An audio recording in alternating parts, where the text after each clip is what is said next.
Price the Lord. ദൈവനാമത്തിന് മഹത്വമുണ്ടാകട്ടെ. ഇന്ന് നമുക്ക് വീണ്ടും ദൈവവചന പഠനത്തിനായി ഒരുമിച്ച് കൂടി വരുവാൻ സ്വർഗത്തിലെ ദൈവം സഹായിച്ചുവല്ലോ. ലോകത്തിന്റെ വിവിധ ഭാഗങ്ങളിൽ നിന്ന് വളരെ ഉത്സാഹത്തോടെ ജോയിൻ ചെയ്യുന്ന എല്ലാ പ്രിയപ്പെട്ടവരെ ഓർത്ത് ദൈവത്തിന് സ്തോത്രം ചെയ്യുന്നു. ഇന്നത്തെ ഈ ദൈവിക പഠന പരമ്പര എല്ലാ പ്രിയപ്പെട്ടവർക്കും ഏറ്റവും അനുഗ്രഹമായി തീരുവാൻ നമുക്ക് പ്രാർത്ഥനയോടെ ആയിരിക്കാം. ഇന്നത്തെ ക്ലാസ് അടിക്കുന്നത് കർത്താവിൻ്റെ ദാസൻ ഇവാഞ്ചലിസ്റ്റ് ഷാജൻ പാറക്കടവിൽ ഓൺലൈൻ തിയോളജി എന്നുള്ള വിഷയത്തെ ആസ്പദമാക്കി പരമ്പരയായി ക്ലാസ് എടുത്തുകൊണ്ടിരിക്കുന്നു. കഴിഞ്ഞ ദിവസത്തെ ക്ലാസ്സുകൾ ഒക്കെ ഏറ്റവും അനുഗ്രഹമായിരുന്നു. ഇന്ന് രാത്രിയിലും തൻ്റെ ക്ലാസ് ഏറ്റവും അനുഗ്രഹമായി തീരുവാൻ ദൈവം തന്നെ ശക്തമായി ഉപയോഗിപ്പാൻ ഇത് കേൾക്കുന്ന എല്ലാ പ്രിയപ്പെട്ടവർക്കും പിന്നീട് ഇത് ഓൺലൈനിലൂടെ കേൾക്കുന്നവർക്കെല്ലാം ഈ ക്ലാസ് ഒരു അനുഗ്രഹമായി തീരേണ്ടതിന് കർത്താവിൻ്റെ ദാസന്റെ പ്രവർത്തനങ്ങളെ ഓർത്ത് ഇന്നത്തെ ക്ലാസ്സിനെ ഓർത്ത് എല്ലാവരും ഒന്ന് സ്തോത്രം ചെയ്താട്ട്. Price the Lord. എല്ലാവരും സ്തോത്രം ചെയ്തുകൊണ്ടിരിക്കുമ്പോൾ ദൈവാത്മാവ് പ്രേരിപ്പിക്കുന്ന ആരെങ്കിലും ഒരാൾ അൺമ്യൂട്ട് ചെയ്ത് പ്രാർത്ഥിച്ചാട്ട്.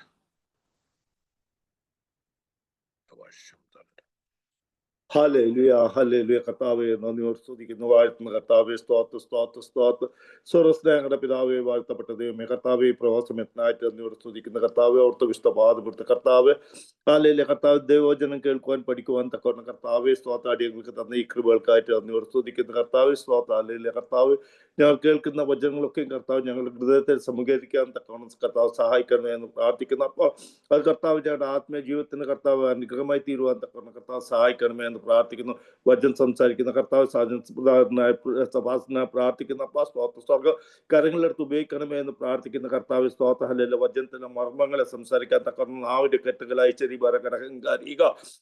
കർത്താവെ, നാവിന്റെ കെട്ടുകൾ അയച്ച കർത്താവ്. സ്തോത്ര വചനത്തിന്റെ സത്യങ്ങൾ കർത്താവ് ഞങ്ങളെ ഗ്രഹിപ്പിക്കാൻ തക്കവണ്ണം കർത്താവ് കരങ്ങളെടുത്ത് ഉപയോഗിക്കണമേ എന്ന് പ്രാർത്ഥിക്കുന്ന സ്തോത്ര ഹല്ലേലൂയ. അദ്ദേഹത്തെ കർത്താവ് അദ്ദേഹത്തിന്റെ പ്രവർത്തന കുടുംബങ്ങളെ കർത്താവ് ഐശ്വര്യമായിട്ട് അനുഗ്രഹിക്കണമേ എന്ന് പ്രാർത്ഥിക്കുന്ന കർത്താവ്. ഹല്ലേലൂയ. കർത്താവ് ബൈബിൾ സാഹിത്യനായിട്ട് കർത്താവ് നേതൃത്വം കൊടുക്കുന്ന കർത്താവ്, സാജിനായിട്ട് പ്രാർത്ഥിക്കുന്ന ലാൽ പാസനായിട്ട് പ്രാർത്ഥിക്കുന്ന കർത്താവ്. സ്തോത്രം. കടന്നു വന്ന ഓരോ ദേവദാസന്മാരെ കർത്താവിന്റെ കരങ്ങളോർത്ത് പ്രാർത്ഥിക്കുന്ന കർത്താവ്. ഒരേപോലെ സ്വർഗ്ഗം അനുഗ്രഹിക്കണമേ എന്ന് പ്രാർത്ഥിക്കുന്ന ആദ്യോട് അന്തം കർത്താവ്. അവിടുത്തെ കർത്താവ് പരിശുദ്ധാത്മാവ് അവിടുത്തെ തിരു സാന്നിധ്യം ഞങ്ങളുടെ ഇരിക്കണമേ എന്ന് പ്രാർത്ഥിക്കുന്നു. പ്രാർത്ഥനയ്ക്കായി സ്തോത്രം. മഹത്വം അപ്പച്ചേർക്കണം. സർവശക്തനായ കർത്താവ് യേശുവിന്റെ വിലയേറിയ നാമത്തിൽ പ്രാർത്ഥന കേൾക്കണമേ. ആമേൻ. Thank you brother Arnold. വളരെ ആത്മാർത്ഥതയോടെ നമ്മുടെ ക്ലാസ്സുകളിൽ എന്നും കുടുംബമായിട്ട് കാനഡയിൽ ജോയിൻ ചെയ്യുന്ന പ്രിയ കുടുംബത്തെ ഓർത്ത് സ്തോത്രം ചെയ്യുന്നു. ദൈവം സഹായിക്കട്ടെ. തുടർന്നുള്ള ക്ലാസ് എടുക്കുവാൻ കർത്താവിൻ്റെ ശ്രേഷ്ഠദാസൻ ഇവാഞ്ചലിസ്റ്റ് ഷാജൻ പാറക്കടവിനെ വളരെ സ്നേഹത്തോടെ ആദരവോടെ ക്ഷണിക്കുന്നു. ദൈവനാമത്തിന് മഹത്വം ഉണ്ടാകട്ടെ. ഈ ശുശ്രൂഷകൾക്ക് നൽകുന്ന കർത്താവിന്റെ ശ്രേഷ്ഠദാസൻ അടിച്ചാൻ, അതുപോലെ ഇന്ന് ക്ലാസ് സംബന്ധിക്കുവാൻ വേണ്ടി എത്തിയിട്ടുള്ള മറ്റു പ്രിയമുള്ളവർ എല്ലാവർക്കും കർത്താവായ യേശുക്രിസ്തുവിന്റെ നിസ്തുല്യമായ നാമത്തിൽ സ്നേഹവന്ദനം അറിയിക്കുന്നു. ദൈവം നമ്മെ സഹായിക്കുമാറാകട്ടെ. സന്തോഷമുള്ളവർ കേൾക്കാവുന്ന പ്രിയമുള്ളവർ ഹല്ലേലൂയ പറയുമോ?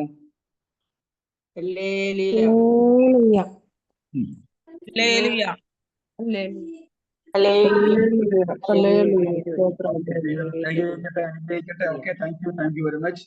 ഇനി ഒരു റിക്വസ്റ്റും കൂടെ, നിങ്ങൾക്ക് സാഹചര്യമുള്ള ആളുകൾ, നിങ്ങൾക്ക് കുടുംബങ്ങളിലൊക്കെ ഇരിക്കുന്ന ആളുകൾ, ഈ വീഡിയോ ഒക്കെ ഒന്ന് ഓണാക്കാൻ പറ്റുന്ന ആളുകൾ ഉണ്ടെങ്കിൽ ദയവായി വീഡിയോ ഒക്കെ ഒന്ന് ഓണാക്കാമെങ്കിൽ നിങ്ങളെയൊക്കെ ഒന്ന് കാണാനുള്ള അവസരം ഉണ്ടാകുമല്ലോ. ഏതെങ്കിലും അവസരങ്ങളിൽ നമ്മുടെ എവിടെയെങ്കിലും വെച്ചൊക്കെ കാണുമ്പോൾ ഞാൻ ആ ക്ലാസ്സിൽ ഉണ്ടായിരുന്നു എന്ന് പറയുമ്പോൾ അയ്യോ കണ്ടിട്ടില്ലല്ലോ, കർത്താവ് കൊണ്ട് പറഞ്ഞ പോലെ നിങ്ങളെ കർത്താവ് പറഞ്ഞ പോലെ നിങ്ങളെ ഞാൻ അറിയുന്നില്ല എന്ന് പറയേണ്ട ഒരു ഗതികേട് ഉണ്ടാകാതിരിക്കാൻ ദയവായി ഈ എല്ലാവർക്കും ഒന്ന് തുറന്നൊക്കെ ഈ വീഡിയോ ഒക്കെ ഒന്ന്, നമ്മളെ ക്ലാസ് പഠിക്കാതിരിക്കുകയാണ്. അതുകൊണ്ട് നിങ്ങൾ ആ വീഡിയോ ഒക്കെ ഒന്ന് തുറന്ന് വെച്ച്, നെറ്റ് പ്രോബ്ലം ഉള്ളവർ വേണ്ട, ബാക്കിയുള്ളവർക്കൊക്കെ പറ്റുമെങ്കിൽ മാക്സിമം. അപ്പം ഞങ്ങൾക്കൊരു ഊർജമാണ് പഠിപ്പിക്കുന്ന ആളുകൾക്ക്. ഞങ്ങളെ ഓർത്ത് പ്രാർത്ഥിക്കുന്ന ചിലരെങ്കിലും ഉണ്ടല്ലോ എന്ന് കാണാനും അവരെയൊക്കെ അവരെ മുഖാമുഖമായി കണ്ട് അവരോട് കാര്യങ്ങൾ വിശദീകരിക്കാൻ ഒരു അവസരമാണ്. അത് ഓർത്ത് ദൈവത്തെ സ്തുതിക്കുന്നു. അങ്ങനെ സാഹചര്യമുള്ള ആളുകൾ ചെയ്യുന്നതിൽ അധിക സന്തോഷം. ദൈവം നിങ്ങളെ ധാരാളമായി അനുഗ്രഹിക്കുമാറായി. ഓക്കെ, നമുക്ക് നമ്മുടെ ക്ലാസ്സിലേക്ക് പ്രവേശിക്കാം. നമ്മുടെ ദൈവശാസ്ത്ര ചിന്തകൾ പൗലൂസിന്റെ, അതിൽ നമ്മൾ ചില പദങ്ങളാണ് പൗലൂസ് ദൈവശാസ്ത്രപരമായി ഉപയോഗിച്ച ചില പദങ്ങൾ അതിൽ മനുഷ്യൻ എന്ന നിലയിൽ ആന്ത്രോപോളജി എന്താണ്, പൗലോസിന്റെ വീക്ഷണത്തിൽ എന്താണെന്ന് നമ്മൾ ചിന്തിച്ചുകൊണ്ടിരിക്കുകയായിരുന്നല്ലോ. ഞാൻ കഴിഞ്ഞ ക്ലാസ്സിൽ പറഞ്ഞതുപോലെ നമ്മുടെ ദൈവശാസ്ത്ര ചിന്തകൾ, ഞങ്ങൾ കഴിഞ്ഞ ദിവസം ഈ അധ്യാപകരുമായിട്ട് സംസാരിക്കുകയായിരുന്നു. ഞാൻ പ്രത്യേകിച്ച് തിയോളജി എടുക്കുന്ന കർത്താവിന്റെ ദാസനുമായി അദ്ദേഹവും ആയിട്ട് പറഞ്ഞപ്പോൾ ഞാൻ അദ്ദേഹത്തിന് പറയുകയുണ്ടായി, നമ്മൾ എടുക്കുന്ന എല്ലാം ഒരേ സബ്ജക്റ്റ് ആയി ഒരേ തിയോളജിയിൽ വരുന്ന പാർട്ടുകളാണത്. എന്നാൽ അതിൽ നിന്നും അല്പം വ്യത്യസ്തമായി, അതുകൊണ്ട് തന്നെ ആ തിയോളജിയിൽ വരുന്ന ഭാഗങ്ങൾ ഞാൻ അദ്ദേഹത്തിന് വേണ്ടി മാറ്റിവെച്ചിട്ട് അദ്ദേഹം എടുത്തോളും. പൗലോസ് തന്റെ ലേഖനങ്ങളിലും തന്റെ ചിന്തകളിലും ദൈവശാസ്ത്രപരമായി താൻ എന്തൊക്കെയാണ് പറയുന്നത്, എന്തൊക്കെയാണ് മുൻപോട്ട് വെക്കുന്ന ആശയങ്ങൾ എന്താണെന്നാണ് ഞാൻ ഈ പഠിപ്പിക്കാൻ ആഗ്രഹിക്കുന്നത്, അതാണ് ചിത്രീകരിക്കാൻ ആഗ്രഹിക്കുന്നത്. ബാക്കി തിയോളജിയുടെ പല കാര്യങ്ങൾ, ഈ ആന്ത്രോപോളജിയൊക്കെ അതിനകത്ത് വരുന്നതാണ്. നരവംശാസ്ത്രം എന്ന നിലയിൽ മനുഷ്യനെ സംബന്ധിച്ചുള്ള വിശദീകരണങ്ങൾ വരുന്നതാണെങ്കിൽ പോലും പൗലോസ് എന്തുകൊണ്ട് അത്തരം ചിന്തകൾ തന്റെ ലേഖനങ്ങളിൽ ഉപയോഗിക്കാനുള്ള കാരണം എന്താണ്? അതാണ് പൗലോസിന്റെ ദൈവശാസ്ത്ര ചിന്തകൾ എന്ന് പറയുന്നത്. നമ്മൾ ഈ ഭാഗം കഴിഞ്ഞ് ഇനി സാക്രമെന്റ്സ്, മറ്റു ചില പൊതു കാര്യങ്ങളിലേക്കാണ് പോകുക. അതുകൂടി ഓർപ്പിച്ച ശേഷം ഞാൻ അതിലേക്ക് മടങ്ങി വരുന്നു. ശ്രദ്ധിക്കുക, നമ്മൾ പൗലോസിന്റെ ദൈവശാസ്ത്ര ചിന്തകളിൽ മനുഷ്യൻ അഥവാ anthropological the view of apostle Paul, പൗലോസിന്റെ മനുഷ്യ നരവംശാസ്ത്രപരമായ ചിന്തകളിൽ ഏറെ പ്രാധാന്യം അർഹിക്കുന്ന ചില ചിന്തകളാണ് ചിന്തിച്ചത്. പ്രത്യേകിച്ച് മനുഷ്യൻ എന്ന് പറയുന്ന ഈ വ്യക്തിവിശേഷത്തിൽ കുടികൊള്ളുന്ന ആത്മാവ്, ശരീരം, ദേഹം, ദേഹി, ആത്മാവ്, അതിന് ഇത് മൂന്നും നമ്മൾ കഴിഞ്ഞ ആഴ്ച ചിന്തിക്കുകയുണ്ടായി. ഇനി അടുത്തത് നമ്മൾ ചിന്തിക്കാൻ പോകുന്നത് മനസ്സ് അഥവാ മൈൻഡ് എന്നുള്ളതാണ്. അതിന്റെ വിശദാംശങ്ങൾ പ്രാരംഭത്തിൽ ചില കാര്യങ്ങൾ പറഞ്ഞ് അവസാനിപ്പിച്ചു. അതിന്റെ വിശദീകരണങ്ങളാണ് ഇന്ന് ചിന്തിക്കാൻ ആഗ്രഹിക്കുക. മനസ്സ് എന്ന വാക്കിന് ഗ്രീക്കിൽ ന്യൂസ് എന്ന വാക്കാണ് ഉപയോഗിക്കുക. ന്യൂസ്, മനസ്സെന്ന വാക്കിന് ന്യൂസ് എന്ന വാക്കാണ് ഉപയോഗിക്കുക. ഈ പൗലോസ് ഏകദേശം 21 പ്രാവശ്യം ഈ വാക്ക് ഉപയോഗിച്ചിട്ടുണ്ട്. പ്രത്യേകിച്ച് റോമാലേഖനത്തിൽ 6 പ്രാവശ്യം, 1 കൊരിന്ത്യയിൽ 7 പ്രാവശ്യം, പൊതുവിൽ മറ്റ് ഇടങ്ങളിലും താൻ ഈ വാക്ക് ഉപയോഗിച്ചിട്ടുണ്ട്. നമുക്കറിയാം, റോമാലേഖനം പോലുള്ള വളരെ ദൈവശാസ്ത്ര ചിന്തകൾക്ക്, പ്രത്യേകിച്ച് പുതിയ നിയമ ഉപദേശ സംഗ്രഹം എന്ന നിലയിൽ, പ്രത്യേകിച്ച് ആ ലേഖനത്തെ വിളിക്കുന്നത് പോലും ലേഖനങ്ങളുടെ രാജ്ഞി എന്ന പേരിലാണ്. അങ്ങനെയാണെങ്കിൽ ആ ലേഖനങ്ങളിൽ താൻ ഉപയോഗിച്ച തന്റെ ഏറ്റവും പ്രബലമായ ചിന്തകൾ മുൻപോട്ട് വെക്കുമ്പോൾ ആ ചിന്തകളിലൂടെ താൻ പറഞ്ഞു പഠിപ്പിക്കാൻ ആഗ്രഹിക്കുന്നതും ഇത്തരം കാര്യങ്ങളാണ്. അതാണ് നമ്മൾ ചിന്തിക്കുക. ഇനി അതിനു മുമ്പായി, നമ്മൾ അതിലേക്ക് വരുന്നതിന് മുമ്പായിട്ട് പൊതുവായി എന്താണ് മനസ്സ് എന്നതിനെ സംബന്ധിച്ച് ഒരു ചെറിയ അറിവ് നമുക്കുണ്ടാവണം. അത് പറഞ്ഞ ശേഷം അതിലേക്ക് വരാം. നമ്മൾ പറയില്ല മനസ്സില്ല എന്ന് പറയും, അല്ലേ? ഞങ്ങളുടെ കോട്ടയം ഭാഷയാണ് കുറച്ചുകൂടെ, എനിക്ക് മനസ്സില്ല. അതിന്റെ കുറച്ചും കൂടെ ലളിതമായ ഭാഷയിൽ, നമ്മുടെ കൊളോക്കിൽ, നമ്മുടെ സാധാരണ ഭാഷയിൽ പറഞ്ഞ് എനിക്ക് സൗകര്യം ഇല്ല എന്നും പറയാറുണ്ട്, അല്ലേ? ഇതൊക്കെ നമ്മുടെ ഏത് പ്രതലത്തോടോ ആരോടാണോ പ്രതികരിക്കുന്നത് അവരുടെ നമ്മുടെ എതിർ പ്രതലങ്ങളുടെ അടിസ്ഥാനത്തിൽ ആരാണ് നിൽക്കുന്നത് അതിന്റെ അടിസ്ഥാനത്തിലാണ് നമ്മൾ പറയുക. എന്ത് ആശയത്തോടുള്ള ഏറ്റുമുട്ടലാണോ അതിനോടാണ് നമ്മൾ അത്തരം ഭാഷകൾ ഉപയോഗിക്കുക. എങ്കിലും നമ്മൾ മനസ്സ് എന്നെ സംബന്ധിച്ച് എനിക്ക് പറ്റത്തില്ല, എനിക്കാകാം, യെസ് ഓർ നോ, എനിക്ക് മനസ്സുണ്ട്, എനിക്ക് മനസ്സാണ്, എനിക്ക് മനസ്സില്ല എന്നൊക്കെ നമ്മൾ പറയാറുണ്ട്. എന്താണ് മനസ്സെന്ന് പറഞ്ഞാൽ? ശ്രദ്ധിക്കുക, ഈ മനസ്സ് എന്ന് പറഞ്ഞാൽ മനുഷ്യന്റെ ചിന്തയോ വീക്ഷണങ്ങളോ ഓർമ്മകളോ വികാരങ്ങളോ ഭാവനകളോ ബുദ്ധികളോ, അല്ലെങ്കിൽ ഇതൊക്കെ ബോധപൂർവമോ അബോധപൂർവമോ അവലംബിക്കുന്നതിന് ഉപയോഗിക്കുന്ന ഒരവസ്ഥാവിശേഷമാണ് മനസ്സ് എന്ന് പറയുക. എന്ന് പറഞ്ഞാൽ മനുഷ്യന്റെ ചിന്തകൾ, മനുഷ്യന്റെ വീക്ഷണങ്ങൾ എന്ന് പറഞ്ഞാൽ കാഴ്ചപ്പാടുകൾ, മനുഷ്യന്റെ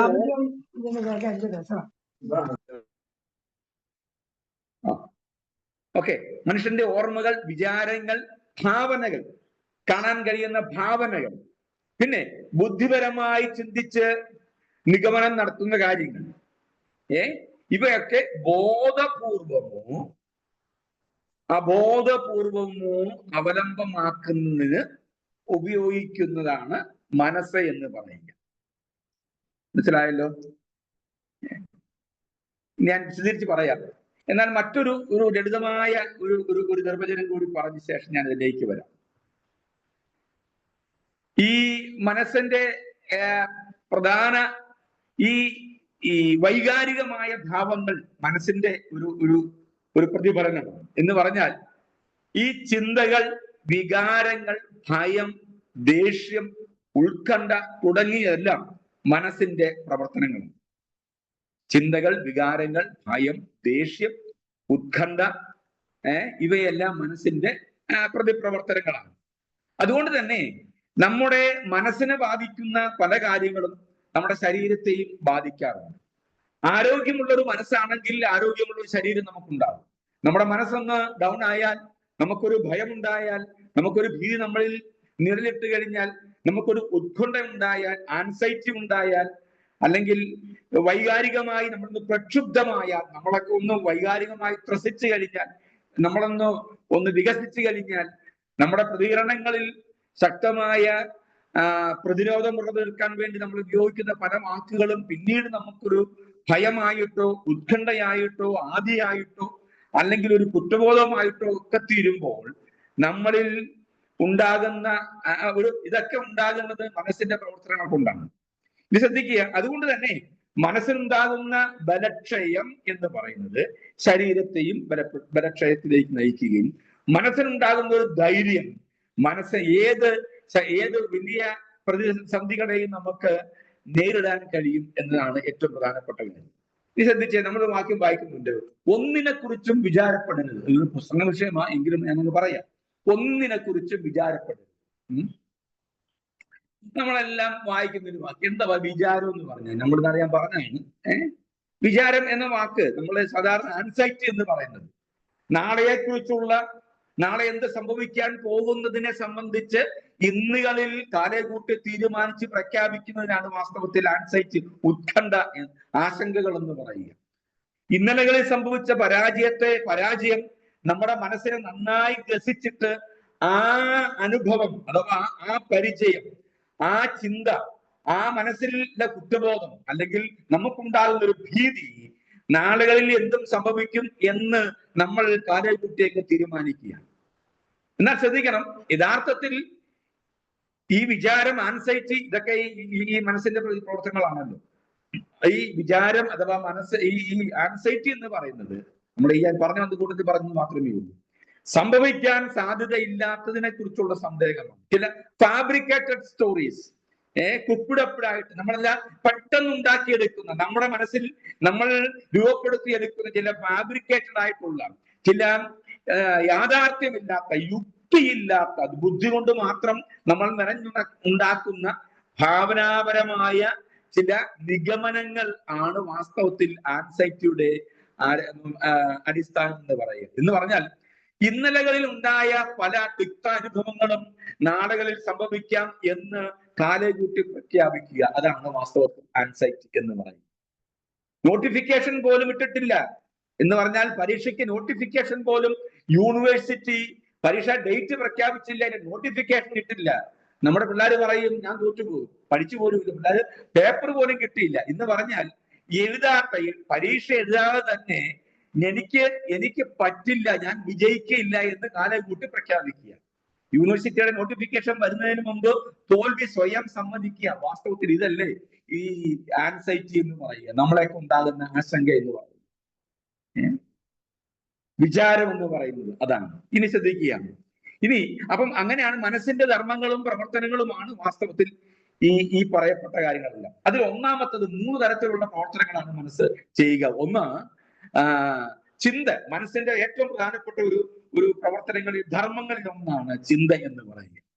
എന്ന് പറഞ്ഞാൽ കേവലദത്തമായ, എന്ന് പറഞ്ഞാൽ ഒരു വസ്തുതയിൽ നിന്നും ആശയങ്ങളും നിഗമനങ്ങളും രൂപപ്പെടുന്ന പ്രക്രിയയാണ് ചിന്ത എന്ന് പറയുക. ഒന്നുകൂടി ഞാൻ പറയാം, കേവലദത്തമായ അഥവാ ഒരു വസ്തുതയിൽ നിന്നും ആശയങ്ങളും നിഗമനങ്ങളും രൂപപ്പെടുത്തുന്ന പ്രക്രിയയാണ് വാസ്തവത്തിൽ ചിന്ത. അപ്പം ഒന്നുകൂടി ഞാൻ പറയുന്നു, കേവലദത്തമായ, ബ്രാക്കറ്റിൽ എഴുതുക, ഒരു യാഥാർത്ഥ്യത്തിൽ നിന്നും ആശയങ്ങളും നിഗമനങ്ങളും രൂപപ്പെടുത്തുന്ന പ്രക്രിയയാണ് ചിന്ത. അതുവഴി ദൈനംദിന ജീവിത ക്രമങ്ങളിലെ പ്രശ്ന പരിഹാരത്തിന് വേണ്ടി ഇടപെടൽ നടത്താൻ നമുക്ക് കഴിയുന്നു എന്നുള്ളതാണ് ഇതിന്റെ ഏറെ വലിയ പ്രത്യേകത എന്ന് പറയുക. ഇനി ശ്രദ്ധിച്ചേ, ഒന്ന് രണ്ട് നിർവചനം കൂടി ഞാൻ പറയാം. ഒന്ന് രണ്ട് നിർവചനങ്ങൾ. ഒന്ന്, ഓർമ്മയിൽ സൂക്ഷിച്ചിരിക്കുന്ന കാര്യങ്ങൾ തിരികെ കൊണ്ടുവന്ന്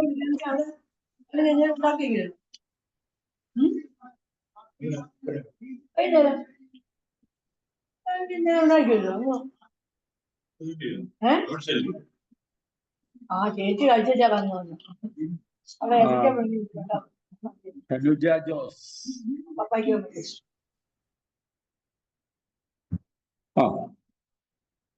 അവിടെ പരിഹരിക്കപ്പെട്ടു. ഓക്കെ, ശ്രദ്ധിക്കുക.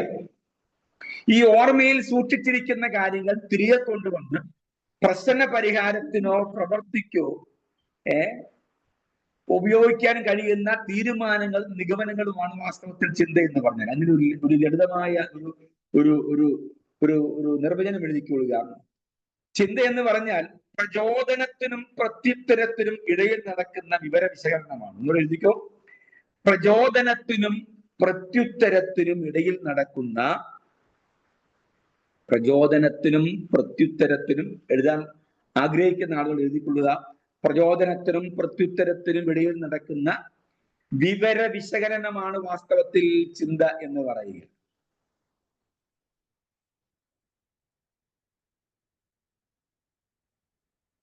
എന്ന് പറഞ്ഞാൽ നമ്മൾ ഒരു യാഥാർത്ഥ്യത്തിൽ നിന്ന് ഉൾക്കൊള്ളുന്ന ചില പ്രചോദനങ്ങൾ, നമ്മൾ നേരിടുന്ന, നമ്മൾ എതിർപ്പെടുന്ന സകല എതിർ പ്രതിലോമ ശക്തികളും മൗനമായിട്ടോ അല്ലെങ്കിൽ പ്രത്യക്ഷമായോ പരോക്ഷമായോ നമുക്ക് സമ്മാനിക്കുന്ന ഒരു സന്ദേശമുണ്ട്. ഈ സന്ദേശത്തോടുള്ള പ്രതികരണത്തിനും ഇടയിൽ നമ്മൾ ഒരു യാഥാർത്ഥ്യത്തിൽ നിന്നും ആർജിക്കുന്ന ഒരു ഊർജം അല്ലെങ്കിൽ ഒരു ആവേശം അല്ലെങ്കിൽ ഒരു ചോദ്യമാകട്ടെ, അതിന് മറുപടി. അപ്പൊ ഇത്തരത്തിലുള്ള ഇതിനു വേണ്ടി നമ്മളിലേക്ക് വരുന്ന സന്ദേശത്തെ തിരിച്ച് പ്രതികരണത്തിന് വേണ്ടി നമ്മൾ തയ്യാറെടുക്കുമ്പോൾ അതിനിടയിൽ ഒരു ചെറിയ ഗ്യാപ്പ് ഉണ്ടാകും. വാസ്തവത്തിൽ ഇവിടെ നടക്കുന്ന വിവര വിശകലനമാണ് ഈ ചിന്ത എന്ന് പറയുക. ഈ ശ്രദ്ധിക്കുക, ഇവിടെ ഒരു തീ ആളി കത്തുക എന്ന് വിചാരിക്കുക. തീ കത്തിക്കൊണ്ടിരിക്കുക, അല്ലെങ്കിൽ ഒരു മെഴുകുതിരി കത്തുന്നു, ഒരു വിളക്ക് കത്തുന്നു. ഈ മെഴുകുതിരിയെ എനിക്ക് നൽകുന്ന സന്ദേശമുണ്ട്, ഇതിനോട് അടുക്കരുത്, ഇത് വട്ടം കണ്ട് ആസ്വദിക്കുക മാത്രമേ ചെയ്യാവുള്ളൂ. ഈ വട്ടം കൊണ്ട് നിങ്ങൾക്ക് ഉപയോഗപ്രദമായി എന്ത് ചെയ്യാമോ അതൊക്കെ ചെയ്യാം. പക്ഷെ ഇതിന്റെ സ്വഭാവത്തോട് നിങ്ങൾ പ്രതികരിക്കരുത്, നിങ്ങൾ ഇതിനെ പിടിക്കാൻ ശ്രമിക്കരുത്, അലക്ഷ്യമായി ഇതിനോട് അടുക്കാൻ ശ്രമിക്കരുത്. ഇങ്ങനെ 100 കൂട്ടം ഈ സന്ദേശങ്ങൾ ഇങ്ങനെ മൗനമായി നൽകിക്കൊണ്ടേയിരിക്കും. അപ്പോൾ തന്നെ ഞാൻ ഈ സന്ദേശങ്ങൾ മൗനമായി സ്വീകരിക്കുമ്പോൾ തന്നെ എന്നിൽ നിന്നും ഉണ്ടാകുന്ന ഒരു പ്രതികരണമുണ്ട്. ശരിയാണ്, അങ്ങോട്ട് പോകാൻ പാടില്ല.